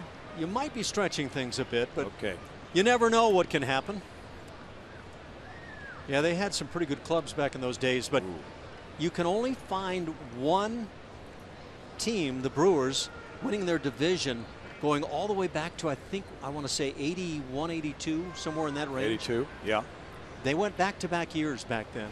And that's it. Back-to-back years, and then they have one more since, and it was in a recent season. Right. So they've had some quiet years. Well, big changeover as Doug Melvin moved out as general manager. And he was there for years. Bringing in David Stearns at the top of the chart. So now the Brewers are hoping to retool with this young talent they've acquired, and they seem to have some excellent young talent, including shortstop Orlando Arcia. And he's a top 10 prospect, ranked by many of the services, who might see his debut at short in another couple of months or so. He was a Double-A last year. Well, a guy that I thought was going to be a really good player when he hit the big league scene, Jonathan Villar, maybe the shortstop right now. Didn't have a good spring, but we've seen Jonathan, when he gets it going, he can be a dynamic force. He can be.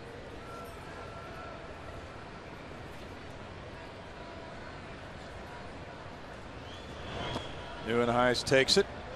2 balls, 2 strikes. The Astros were here just a couple of years ago. The patient approach. Young players need time to develop in the minor leagues.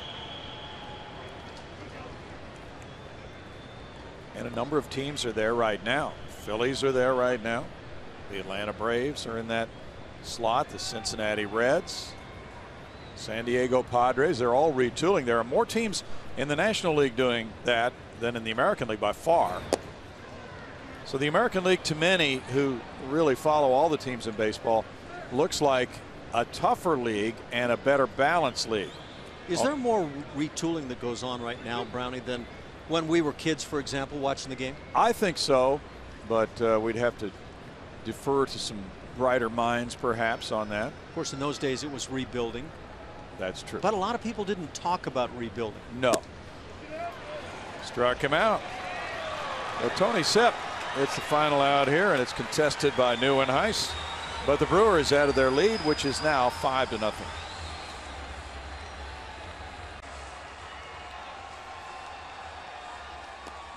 It's been all Brewers to this point, 5-0 over the Astros as we go to the bottom of the 6th inning. Every Wednesday night home game is Dollar Dog Hot Dog Night, presented by Nolan Ryan Beef. Enjoy all the dollar dogs you want while cheering on the Astros.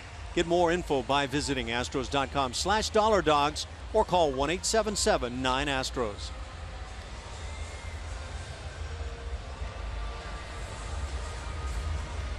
Well, the Milwaukee Brewers have been banging out line drives tonight, and they have had their way with the Astros so far. Now the Astros try to do some damage here in the bottom of the 6th inning. Jimmy Nelson has been very effective tonight as the starter. I've seen a patient Jose Altuve scuffle a little bit this evening. Let's see if he opens it up and takes a hack early. Nope. Seems like he has a game plan tonight to take pitches. It would seem to be the case. Maybe he's setting up the scouts for the Yankees right now. That could be it. Well, they leave him a lot of room between short and second base. No balls, 2 strikes to Jose. VR is well over into the hole. Do you remember many teams playing him that way against a right-handed pitcher? You know, to me, he is more of a pull hitter than a lot of people might initially think. He can use right field, no question, but he'll hit a lot of ground balls on that left side. The question I have is, even if you play him to pull in that hole, can you throw him out with his speed? He pokes it up the middle. Here's Jeanette with a play, and it's a good one. Jose Altuve gets down that first base line with some of the best in the game, especially when he's sniffing a hit. Yeah, he reminds people, I think, in that respect of Craig Biggio, the way he always got out of the box and ran hard to first base. Now Craig Counsell is out. It's been a good night for Jimmy Nelson, and that'll be the end of it. 62 pitches, 40 of them strikes for Nelson. He leaves with the score 5-0 Milwaukee. Back in a moment. 5-0, Milwaukee leading Houston. Let's look ahead to the April schedule for the Astros. It's a difficult one that first month. First, a playoff team, the Yankees, then Milwaukee, then another playoff team that eliminated the Astros, Kansas City, a resurgent Detroit club, another playoff team, Texas, and a club picked by some to win the American League East, Boston.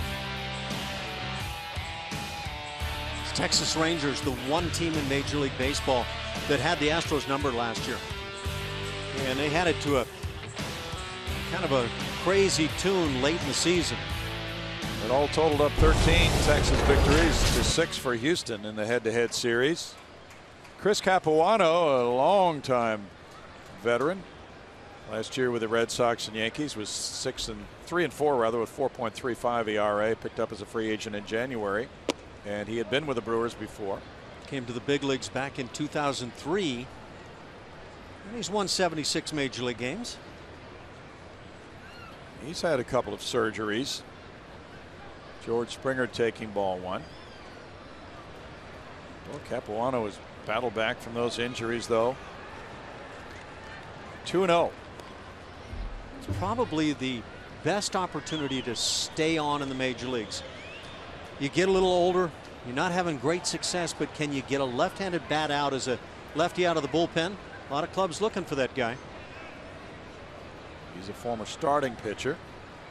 But a lot of guys have made that transition. Lefties who were starters, and now and Wandy's trying to do the same thing. They reinvent themselves as maybe one or two batter left-handers. But in Wandy's case, he could be a long man as well with the Astros. You have scuffles with the starting staff. Obviously, Wandy can fill in. Springer takes a 4-pitch walk.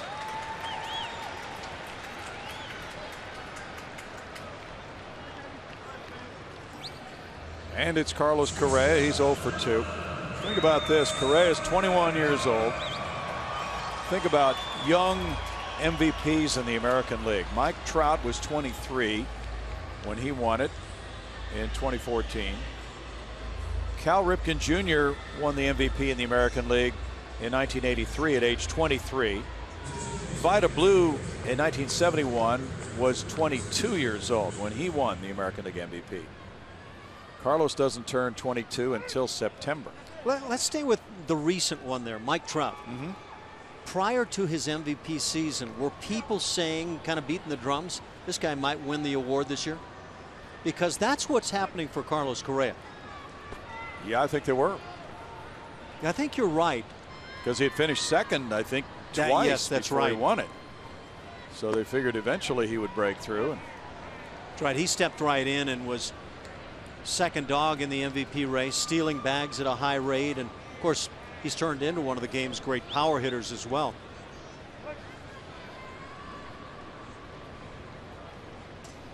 So you've got a guy at the beginning of his career, Correa, and Capuano trying to stretch it out a little bit longer. In the late stages of his career, it would appear. 2 balls, no strikes. Isn't it great to think about a brand new season about to begin, though? All this anticipation over the winter, free agent signings and trades and various things going on. Then spring training has now just about played out all the way to the end. And now the really exciting time comes in just a few days. You know, I imagine for some fans in some cities, they would probably say limited excitement here for our ball club. But that's not the case with the Astros. This is truly a talented bunch. It hasn't been a great night to this point. But, yeah, this team has a chance to really shoot for the stars. It's a nice situation for Matt Duffy. You saw him a moment ago. A September call-up last year after winning the Player of the Year award in the PCL. He makes an opening day roster for the first time. That's out to left field. And caught on the warning track by Braun. It sounded like a cracked bat, and it just didn't carry. 2 outs. Great trajectory, but right off the end of the bat, I think. And I imagine Carlos knew it right away.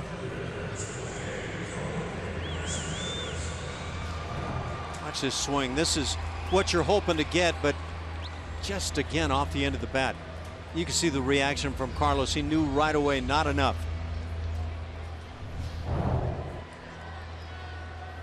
Colby Rasmus is next. He's 0 for 2. Ripped a line drive at the second baseman in the 4th inning.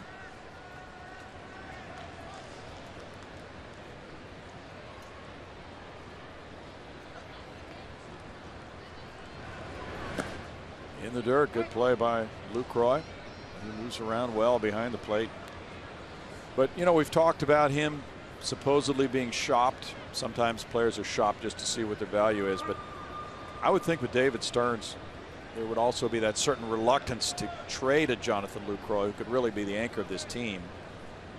Yeah, this Brewers club is not void of some guys that can help lead. I mean, we've talked about Ryan Braun, a former MVP. Jonathan Lucroy. He's got good looking value behind the dish. Aaron Hill. Don't know if he can be a resurgent player this year. Numbers were down last year playing in Arizona, where it should be a good hitter's park. Pull foul. But yeah, they're not void of some guys that can drive in runs. I would question their pitching staff right now. Santana is a guy that I think could be poised to really turn it on as a big league star. Well, they liked what they saw of him last year, and he's been absolutely terrific this spring. Capuano, now 37 years old.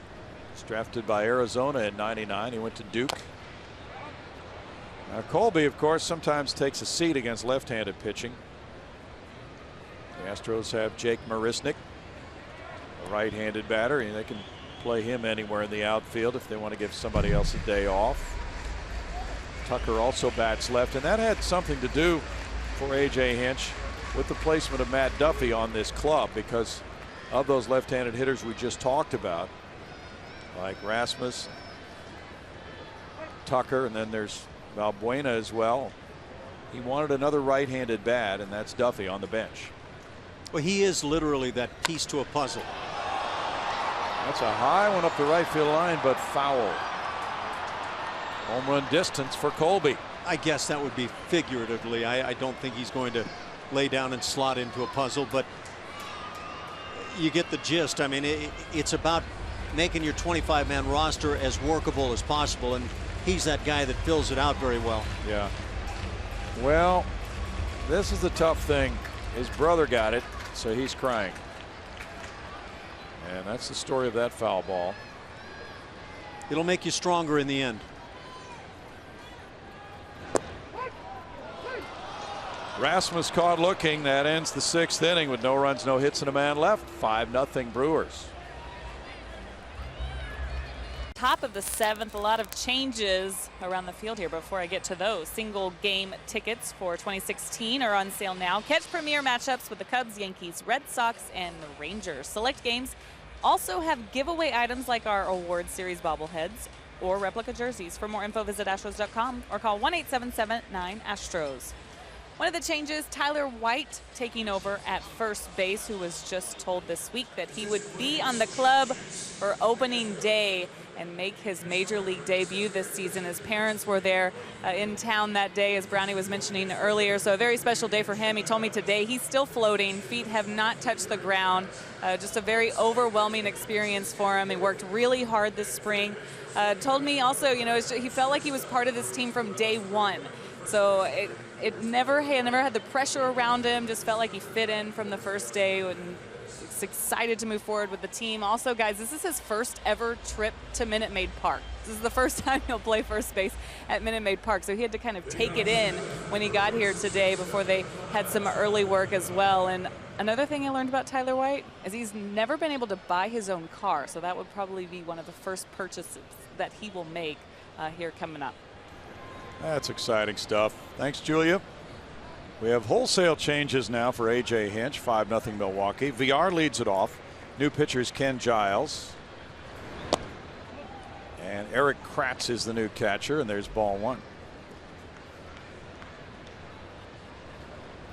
VR is 0 for 2. We have changes to tell you about as we move along through this next pitch, and they are numerous. New left fielder comes over for this one. That will be out of play for Teoscar Hernandez now in left field. There's Teoscar wearing number 94. Derek Fisher's in right field. New third baseman is Colin Moran with Alex Bregman at shortstop, Danny Worth at second, and Tyler White at first, as Julia mentioned. Off-speed pitch from Giles. 1-1. And the Astros obtaining Giles in that deal with the Philadelphia Phillies. Got a power arm for the back of their bullpen in that deal. He is 25 years old from Albuquerque. Sharply hit. Bregman diving off his glove and on through into center field for a single for VR, who takes the big turn and gets back. That's a great effort by Bregman. One of the questions I think that is still to be answered about Alex Bregman is what kind of range does he have as a shortstop? I think some people believe he's going to hit. He had a bit of a scuffle this spring trying to swing the bat against major league pitching. You can see that all-out effort. Giles in 8 games this spring is 0-2 with a 7.56 ERA. Big time stuff as he approaches 100 miles an hour. That's his nickname at 95 there. 100 miles Giles. Strike to Santana, who's 0 for 3. Way off his game at 95. Last year he had 87 strikeouts in 70 innings for the Phillies. 15 for 20 in saves. He had 12 holds. 1 ball, 1 strike. Well, we've seen the Kansas City bullpen and others in recent years just lock down games after the 6th inning with not only the closer but hard throwing setup guys as well. Ash. And it was one of the big strengths for the Astros last year. They didn't have a lot in terms of, outside of Josh Fields maybe, the guy that will just go out there and strike out 2 or 3 hitters in an inning, but they had great success. Yes, they did. And it continued throughout the year. Now the Astros bullpen ranking 4th last year in terms of bullpen ERA, 3.27.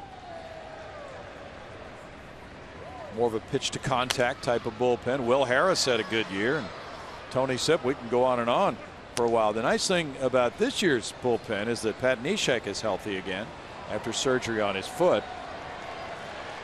Said his velocity is up this year too. Okay.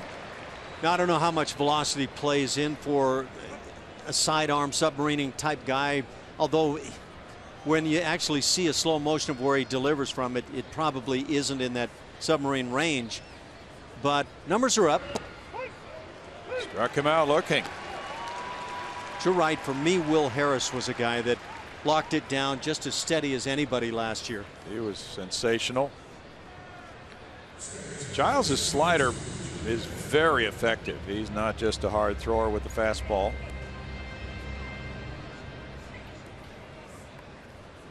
Scooter Gennett is 0 for 3.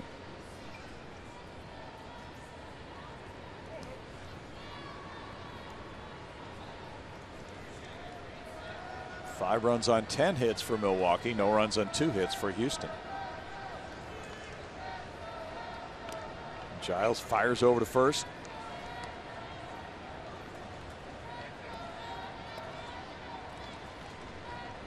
Tyler White has been working hard to learn that first base position. He had been primarily a third baseman in the past.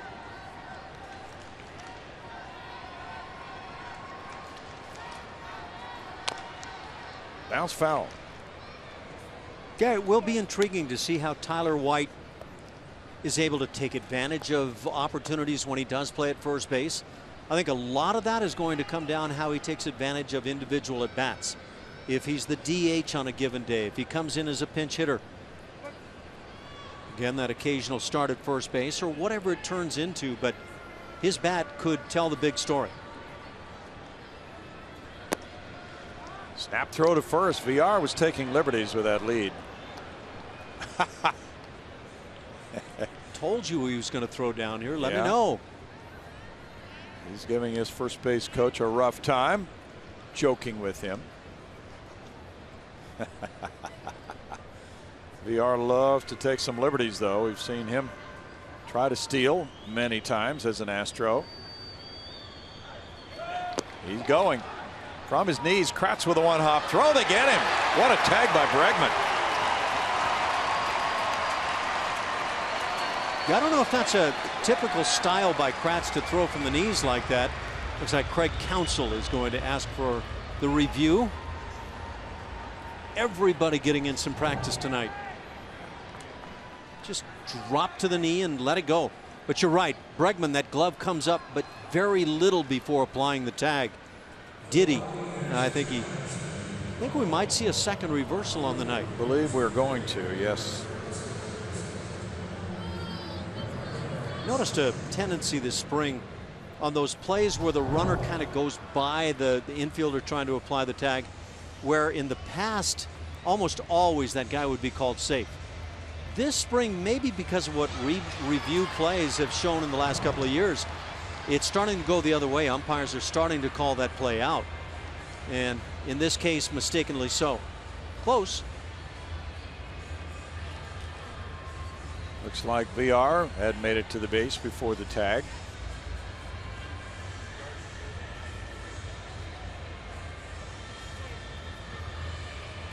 Maybe both managers 1 for 1 on their nights. Colin Moran and VR talk it over. Enos Cabell glowing in his remarks before the game about Colin Moran and his hitting. I was just going to drive machine. I was just about to mention Colin Moran. He's impressed a lot of people this spring. Had a little bit of a slow start first half last year in the minor leagues, came on like gangbusters and hit 300, but I think more minds right now are focused on what was seen on spring training. Looks like he could swing it from that left side against righties and lefties.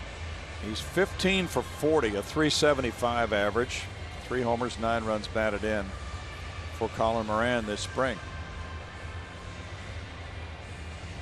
He just has that great bat plane, the left-handed swing. He makes contact at a high rate. Safe is the call, so the call overturned at second. VR will get a stolen base. So the umpires are getting their work in and realizing they need a little extra batting practice. Bregman, the shortstop, applied the tag quickly, got the call, but it was reversed. Now it's a 2-1 count on Scooter Gennett.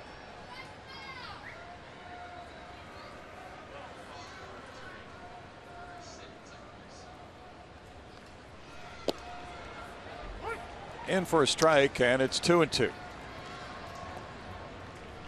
Ken Giles had some time with the Phillies. In fact, 44 games back in 2014. Last year got a full season for the first time in the big league, so he's beginning a period of 5 more years now under club control before he could become a free agent.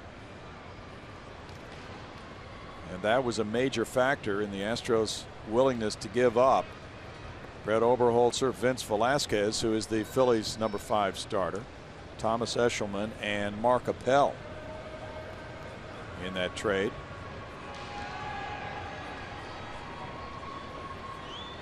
Phillies doing the same thing Milwaukee is doing, stocking up on young players. Yeah, I think, we were talking about this earlier, Ash, about whether that sort of thing happened, 25, 30 years ago.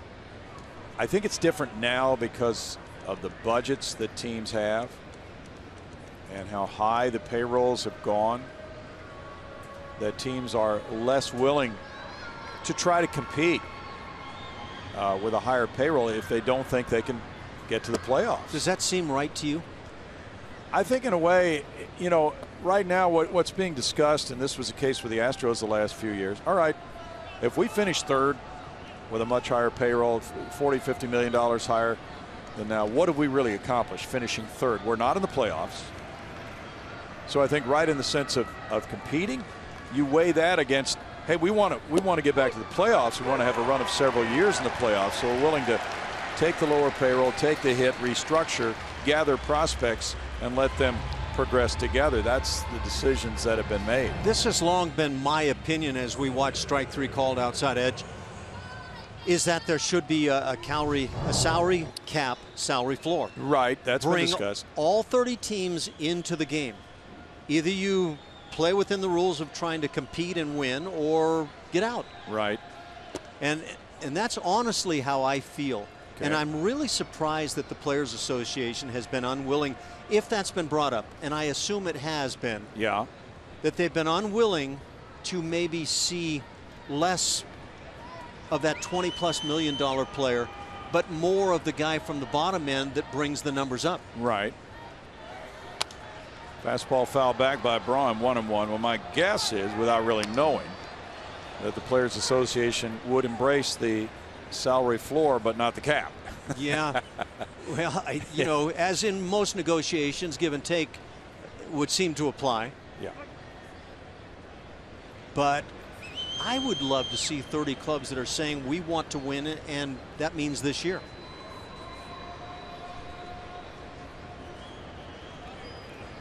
Well, and then what happens, as you've seen with the Astros, is teams sometimes arrive a little ahead of schedule. Yeah. With a low payroll, and they compete very well and make the playoffs. Yeah, that's certainly true.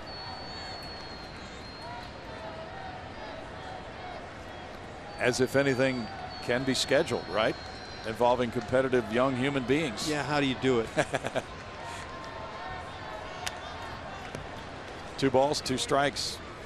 I wonder, did people think a couple of years back at this time that the Kansas City Royals were going to go on and play in a couple of World Series? No, I don't think too many would have. No. It's a fair question. You know, you look at a team like Milwaukee. All right, you've got a high salaried player in Braun. Why not just go all the way? Some people would ask. Trade him. Get all young. And have a lower payroll. Well, I think that's part of, well, as the conversation goes on, having some moments here for the Astros, and that could be called a pass ball, I would think. Yeah. But there's so much going on now. I'm trying to get back to my train of thought on that one. Well, if you trade Braun, oh yes, he would certainly be an attractive commodity on the market for a contending club with the ability to withstand that payroll, right? Without a doubt. And you were talking earlier in the game about Jonathan Lucroy, the catcher, and the fact that there has been some apparent shopping going on, or at least inquiries about him. And he's in that same boat. Guy that could help other clubs, but likely is only going to make this a club that competes on a given night. True. And for all we know, Braun may have no trade provisions in his contract. He has businesses in Wisconsin. Perhaps he doesn't want to leave. We don't know. But he has proven himself a big-time player. Tremendous bat speed.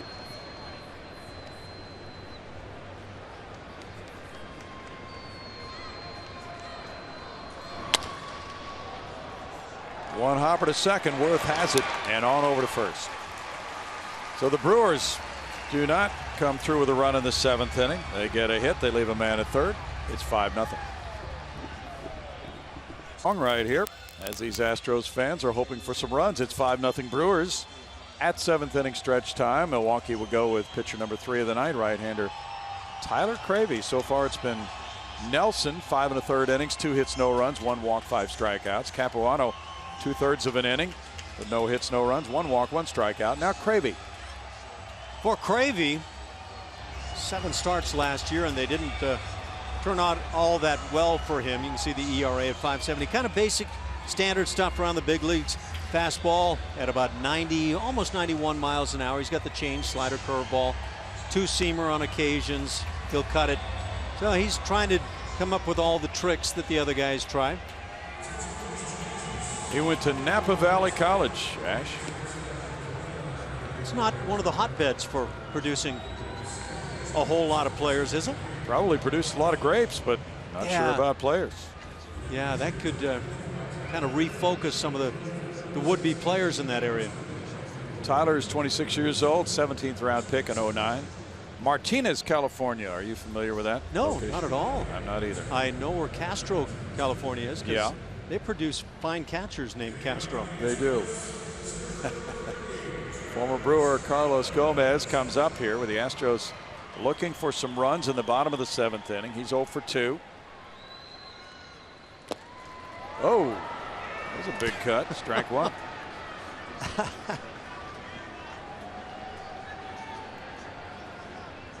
Colin Moran is on deck.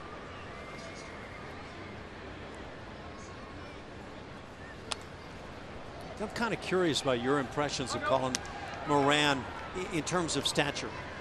He's a stronger, sturdier based guy than I had the impression of a couple of years ago when he first came over. I believe he has done some upper body work. You know, people need to go to the body shop every now and then. You know that's true. But we'll have to ask him. I have not asked, but he looks a little bit thicker to me. He struck me as that kind of thin guy, lean third baseman, but he's a little bigger guy than that. Well, it's going to be fun to watch him hit. He may not be far from starting to spend a lot of time in the major leagues. True. Gomez strikes out, and that's out number 1. So we'll look at Moran. We were mentioning his numbers a few minutes ago, and they are rather eye-popping for spring training 2016 for Colin. Okay, Brownie, you asked about Napa College. You shall receive. All right. I think they began in 1942. They had 16 students in their first class. Ooh. None of whom played in the major leagues, I would safely wager. Well, they were probably all making wine.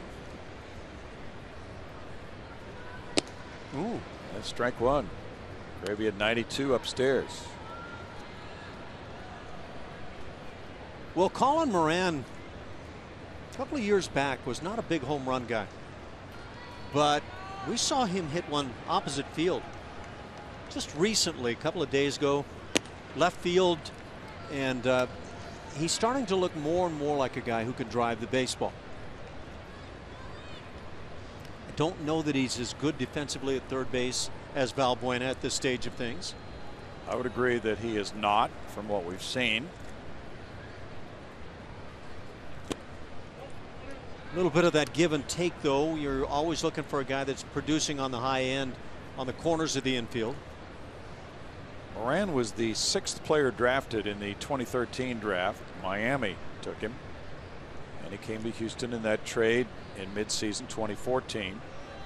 Jared Cozart, Kike Hernandez going to Miami, and of course Jake Marisnick was another part of that trade, and then Francis Martes. So the Astros, they are very high on Martes. They're really looking forward to the future after that trade.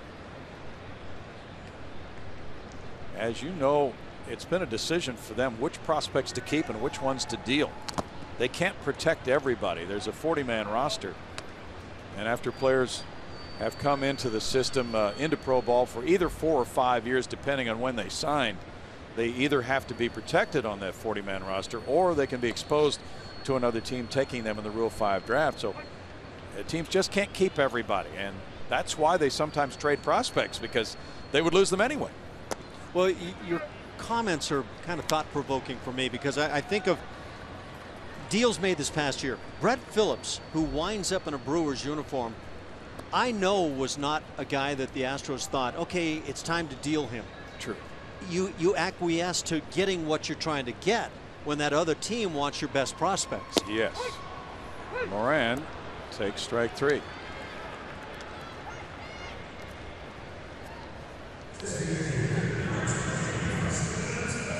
Now Preston Tucker will bat. Well, it's the old spring training jinx, Ash. We talk about how a guy has been hitting as well as anybody we've seen all spring, and then he takes strike 3.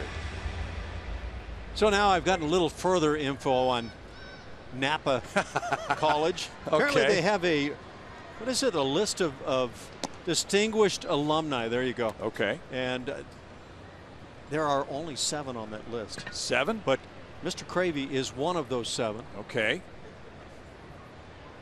He's shaking his head as if to say, no, I'm one of 6. Yeah. That's a rip into right center field. Tucker's going to go around first, into second, and the throw is pulling off the shortstop from the base. It's a double by Tucker. Good swing. And as it turns out, good base running. I'm not sure had that throw been on the money that it was a wise choice, but taking a chance and making it work.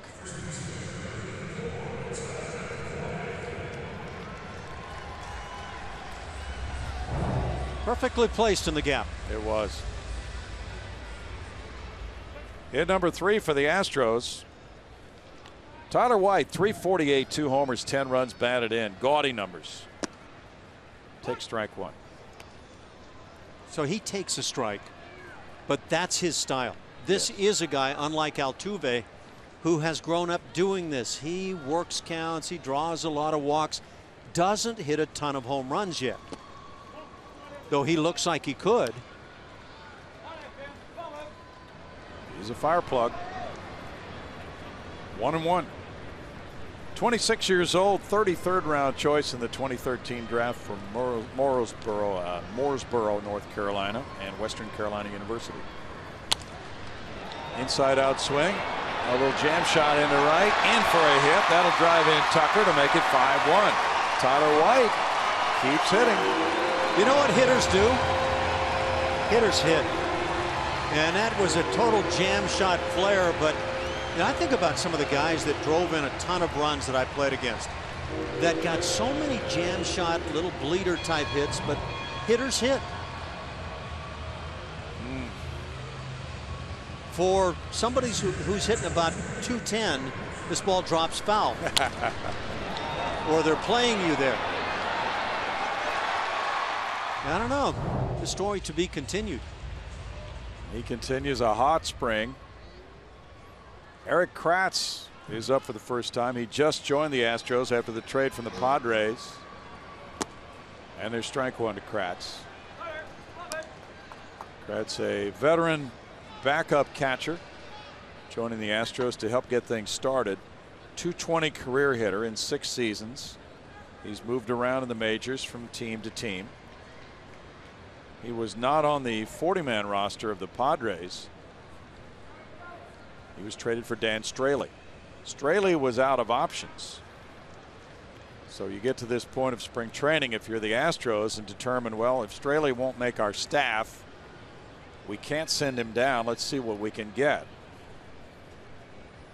Talking to Steve Sparks, who, former pitcher himself, really watches the pitchers with a keen eye. And he was high on what Dan Straley was doing this spring. Kratz puts it in the air. And near the right field line, it's caught for out number 3. 1 run scoring on 2 hits and a man left. Alex Presley with that play. It's 5-1 Brewers. Brewers lead the Astros. And Matt Duffy finding out that he makes the team. AJ Hinch says he's going with 12 pitchers, so they're down to one decision, one tough decision that this team has to make. It's between these guys in the bullpen. Wandy Rodriguez, the veteran, James Hoyt, who had a great spring. You see the numbers up there. Really impressed the guys with his 2-strike off-speed stuff. And then Michael Felice, the guy's had a little bit of time.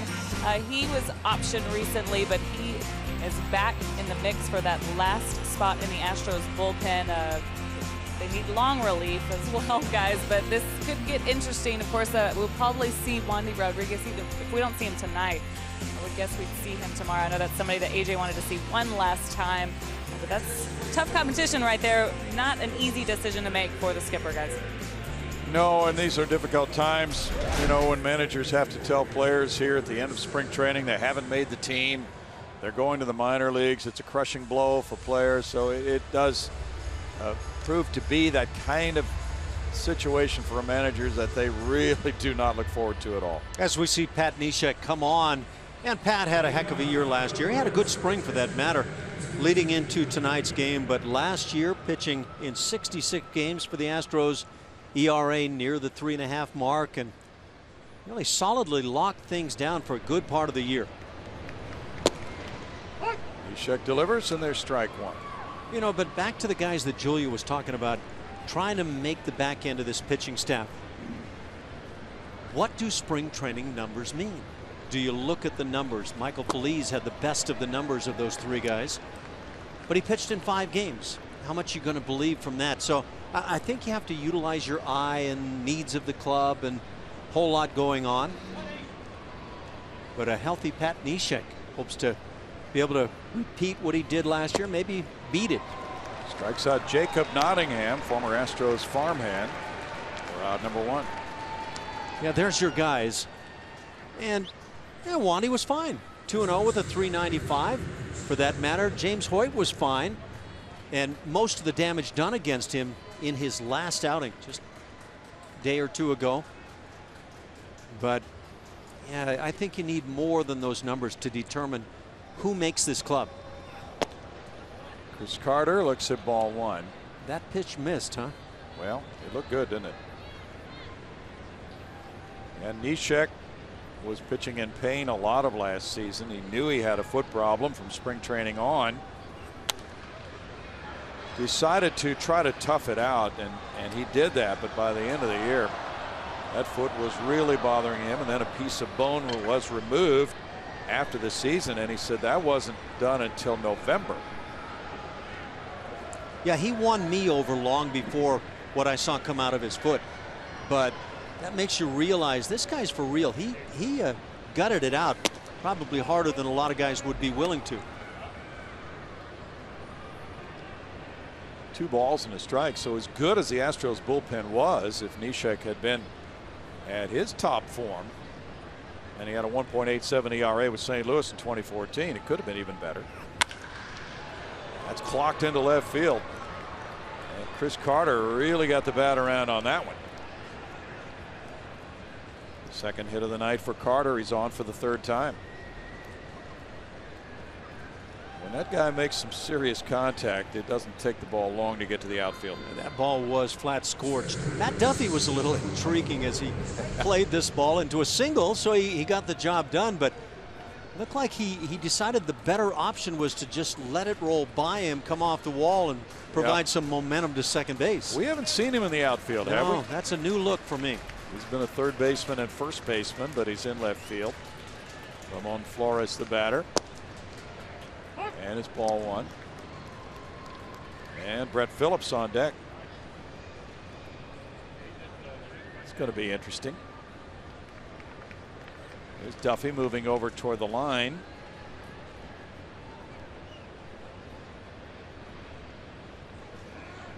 Well, it's an opportunity for A.J. Hinch and his staff to see Duffy in left field in this ballpark. He probably would not play the outfield in another ballpark, but with the short dimensions in left, he's not going to be asked to cover a ton of territory, just to see if that might play sometime in a ball game.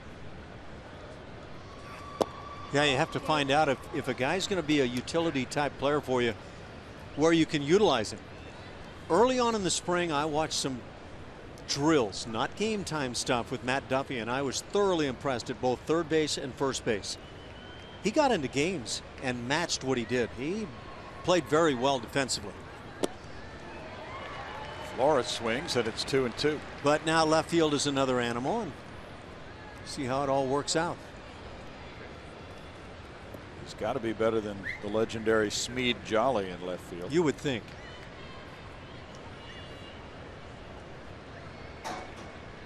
How did Smead become legendary? He was a butcher.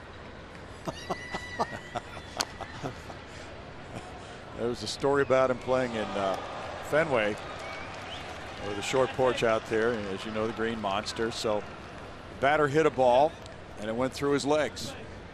He turned around and it was a carom shot off the Green Monster coming back at him. Now he's got his back to the infield. It goes through his legs again. How many errors did he get on that play? I don't know. Might have been 4. What's the limitation for errors on one play? I would imagine 1 per base, right? Yeah. 3 balls, 2 strikes. We've seen guys get 2 errors on a play. Have you ever seen anybody or heard of a story where a guy got 3 errors on one play? Yeah, and I don't remember who it was, but it did happen. I'd say within the last 10 years. Really? Maybe. Yeah, it was really crazy though. There's a ground ball hit, into right field. Flores with Carter going first to third. Brings up Phillips now.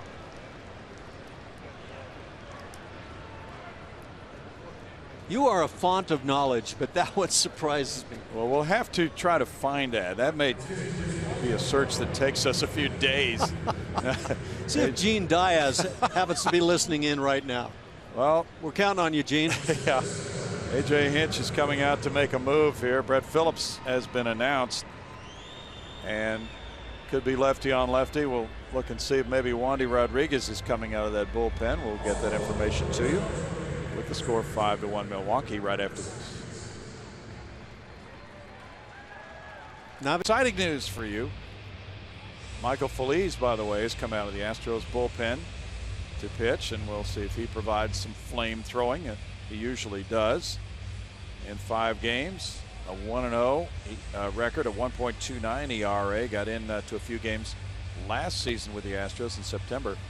We've been looking up some stats on the legendary Smead Jolly, and his defensive WAR rating was. Is this the good news you were talking about? Yeah, it's exciting news. Oh, exciting news. Smead Jolly had a defensive WAR of -0.2. Yeah, but I'm told he was more of an offensively oriented player. You're right. Poor guy. Now Brett Phillips, one of the Astros' top farmhands, 21 years old. Second game this spring, 0 for 3. He's been out with an injury, just returned. He hit .295 in 4 minor league seasons for Houston. 5-tool player. Looking at strike one. The fastball looked better than 91. It did look good. 93.5-ish last year was the average for Feliz. By the way, if you're listening in and you haven't seen it yet, Brett Phillips, check it out on YouTube. Laughing, say maybe Brett Phillips laughing. I dare you not to laugh when you're done with watching that piece of video. It's a good one. Well, the big trade last July brought Carlos Gomez and Mike Fiers to Houston for Brett Phillips, Josh Hader, Adrian Hauser, and Domingo Santana. Phillips was drafted in the 6th round by the Astros in 2012. He's an exciting young player. Big part of Milwaukee's future now.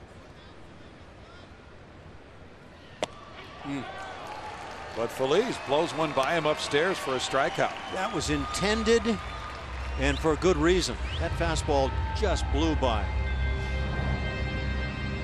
As the guys way back used to say, Linda Ronstadt heater, blew by you. Well, we were talking earlier about the possibility of Wandy Rodriguez being a long man, and Michael Feliz also would qualify for that role.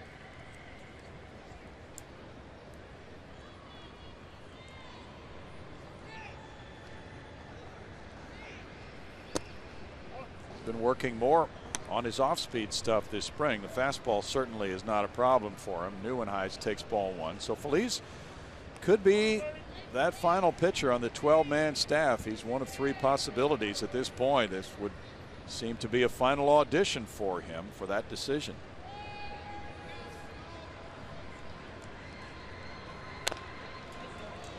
And he throws the off-speed pitch, gets a foul ball. For 1 ball, 1 strike count. Not hurting his cause right now. He looks good.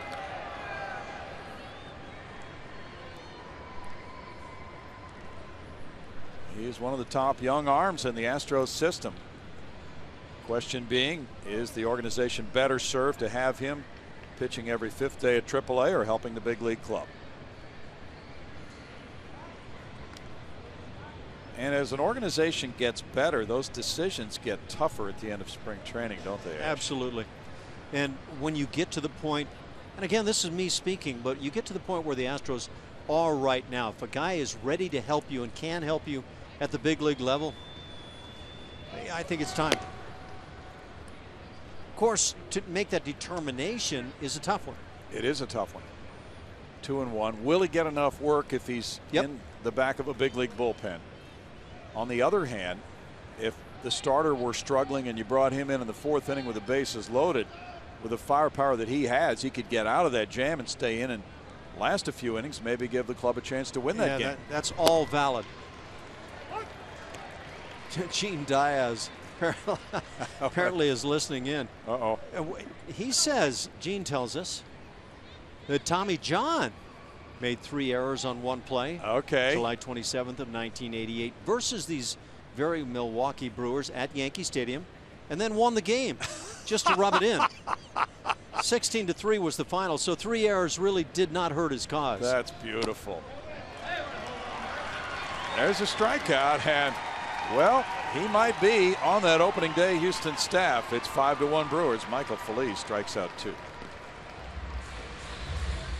It's 5-1 Brewers leading the Astros as we take a look back at the career of Smead Jolly. Thanks to the boys in the booth. We've been doing some serious research on this guy and his fielding percentage lifetime. How about this? First of all, he had 5 errors in 21 games in the outfield. Lifetime fielding percentage in left, 946%, 940 in right. There he is. Smead. It's not good, guys. He's a handsome-looking guy, though, Julia. Give him a break, will you? Well, how about this now? Yeah. You know, this was all about the first press conference of the year. AJ was at it with all the reporters hanging around. But look at that young femme fatale. Oh, yeah. Eyes right into the camera. She knows when there's a camera around, right. believe me. Straight out of Hollywood. Popped up on the infield. 5-1 Brewers, and there's a 1 pitch out here in the bottom of the 8th inning.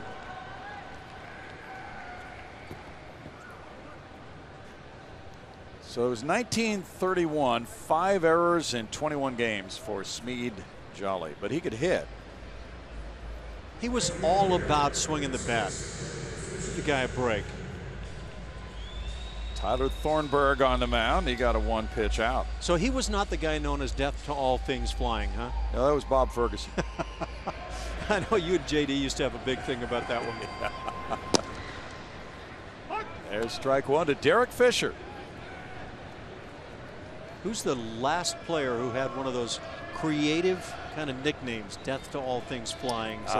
Boy, none like that, right? I can't think of one. Derek Fisher's somebody to watch. A 300 average this spring, 1 homer, 3 runs batted in. One of the extra players who's been brought from minor league camp for this series.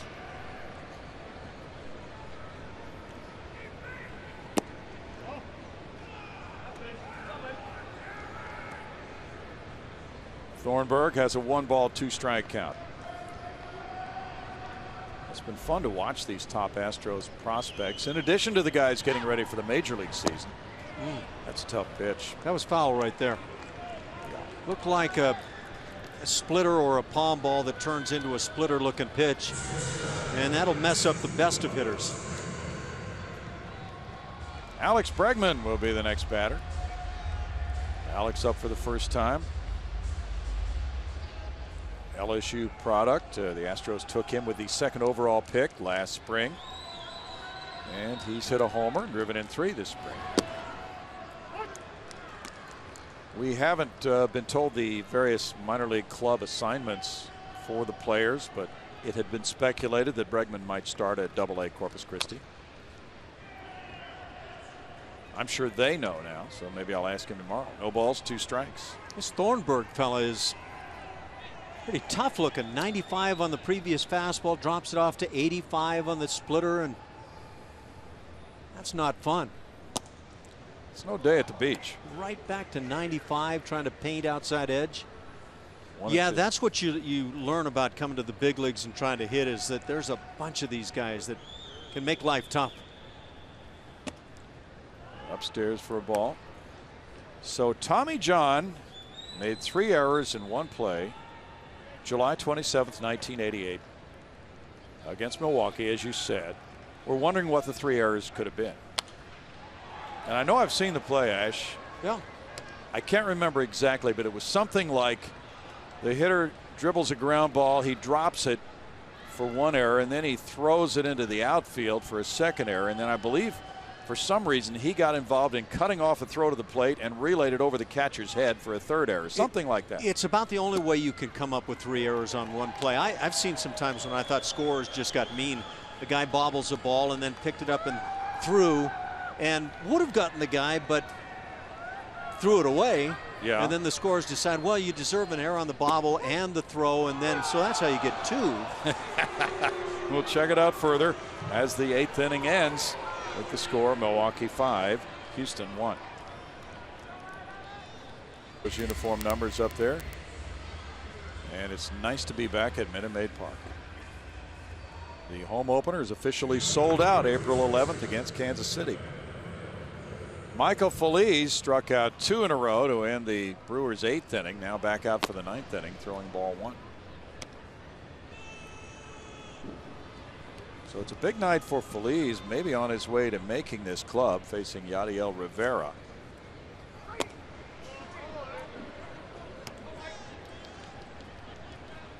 Two balls, no strikes. Well, we got the video of that 3-error game by Tommy John. That's a beauty. We'll show it to you tomorrow. Did TJ send that to you personally? No, actually, Jenny Murphy sent it, and also Gene Dias. So we appreciate that. It's on YouTube, of course. Gene just came through in a big fashion. It's amazing that he won that game. 16-3. What would be the expectation if somebody told you a pitcher made 3 errors and won the game? Colin Moran takes care of out number 1. Yeah, I think that's something actually really to watch. Colin Moran defensively at third base. How good is he? Because all the reports right now are coming in. Young man can swing the stick. Yes. Former Astro Alex Presley's the batter. .293 and a good spring for Alex with 3 homers, 11 runs batted in. You know, he was one of those guys that just didn't have a spot to make it with the Astros, but I thought at times he played very well. That's strike 1. So to describe the Tommy John play, John first bobbled a swinging bunt for 1 error, threw wildly to first for a 2nd error, and then the throw came in from Dave Winfield in right field, and John cut it off and threw it past the catcher Thurman Munson, trying to get a runner at home plate for the 3rd error. But not to worry, he won the game.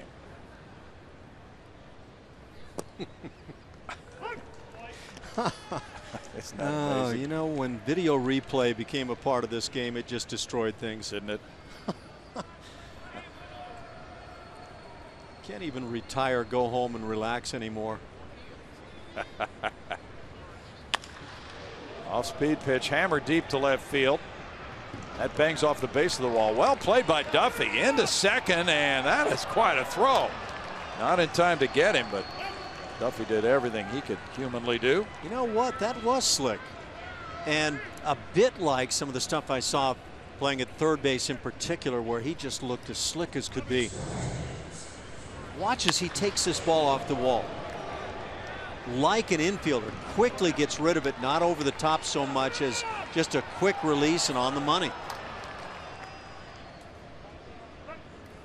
Even barehanded that wall coming out, that ball rather. That is very well played. Now Colin Walsh with a big cut. There's strike 1. Nice changeup. Well, give Feliz credit here. He's trying to make a club, and yet he's throwing that changeup liberally, not trying to just blow it by all the hitters. That's lashed into right field. And here's a throw to the plate, but it's cut off now as run number 6 scores. 6-1 Milwaukee on Walsh's RBI single, scoring Presley. And this RBI single coming on another changeup, one however that was left up. So location makes a big difference on that pitch. That's hit number 14 for the Brewers. The Astros have only 4 hits tonight.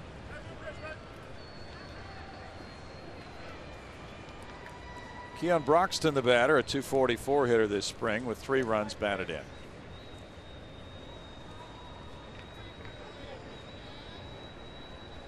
I understand J.D. Martinez hit 3 homers tonight for Detroit, or today, whenever the game was. Strike to Broxton. That Detroit club could be much improved. There's no way that I can look at the Detroit Tigers and say they're a 5th place club as they wound up last year. No.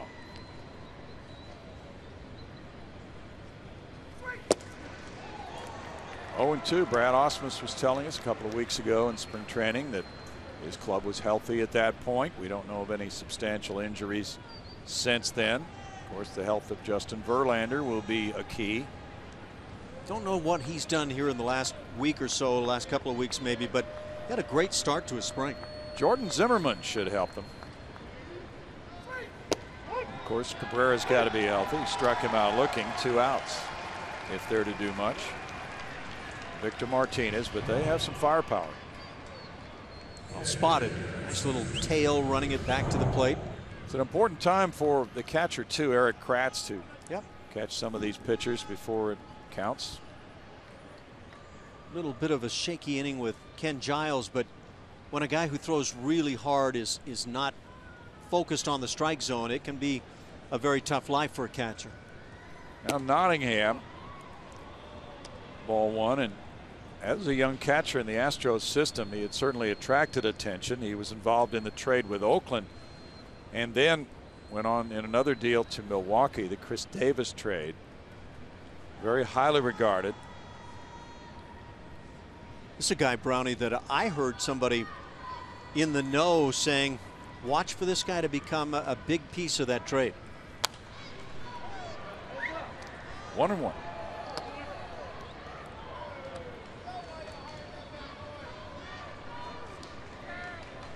Michael Feliz is 22 years old. He's from the Dominican Republic. The Astros signed him as a free agent in 2010. And on some of the scouting reports, he is described as somebody who could be a high leverage reliever.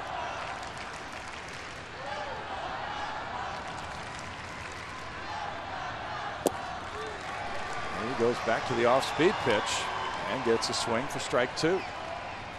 Off speed, not in a good location, but sometimes that hanger produces inept swings. Yeah. Feliz is certainly somebody to watch, whether he's there in New York opening day or not. He can be a factor this year.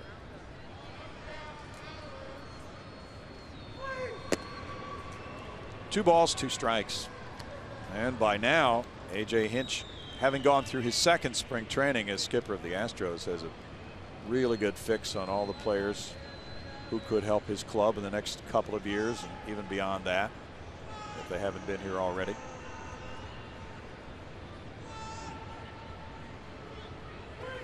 A strikeout for Feliz, and he got 4 of those in an inning and 2/3, allowing 1 run on 2 hits with a man left in the 9th inning. It's 6-1 Brewers.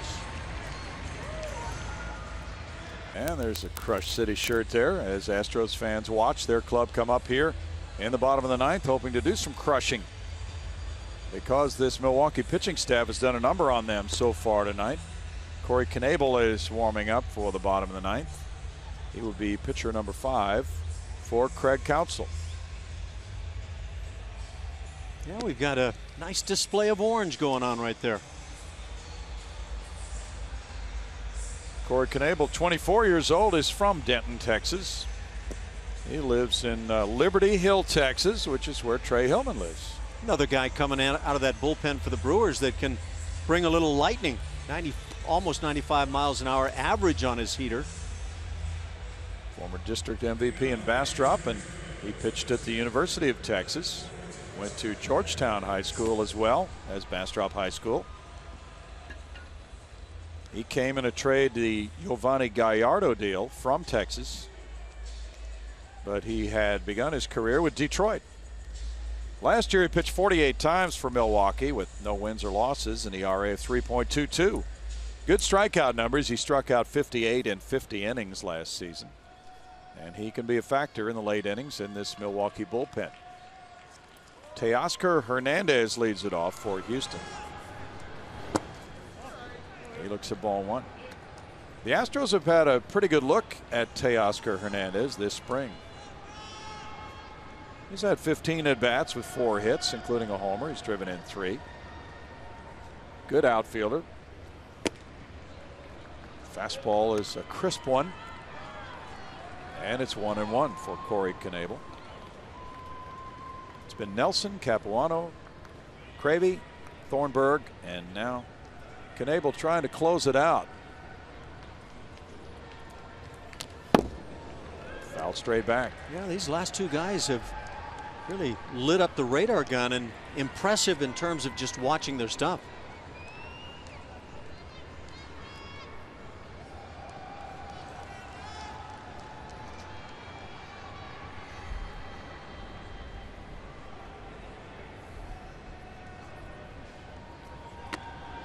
He got a strikeout. One down in the ninth. Oh, we were talking about Justin Verlander a moment ago. There's a story at MLB.com tonight. He gave up a homer to his brother. His brother Ben took him deep in a minor league game. That's one that wouldn't hurt so much. No. Matt Duffy's the batter. He looks at ball one. He had an outstanding year last year, recognized as such by the voters in the Pacific Coast League most outstanding player balloting. And then he came up to the Astros and had some very good at-bats in September. 1 ball, 1 strike to Duffy. He's a guy that strikes me as not being scared to play this game. Plays it nice and loose and easy.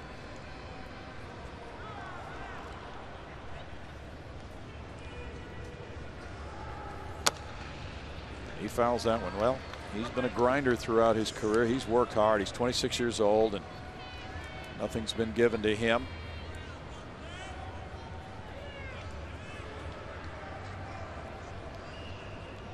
Well, he's now 27, in fact. He's from Boston and was a 20th round draft choice in 2011.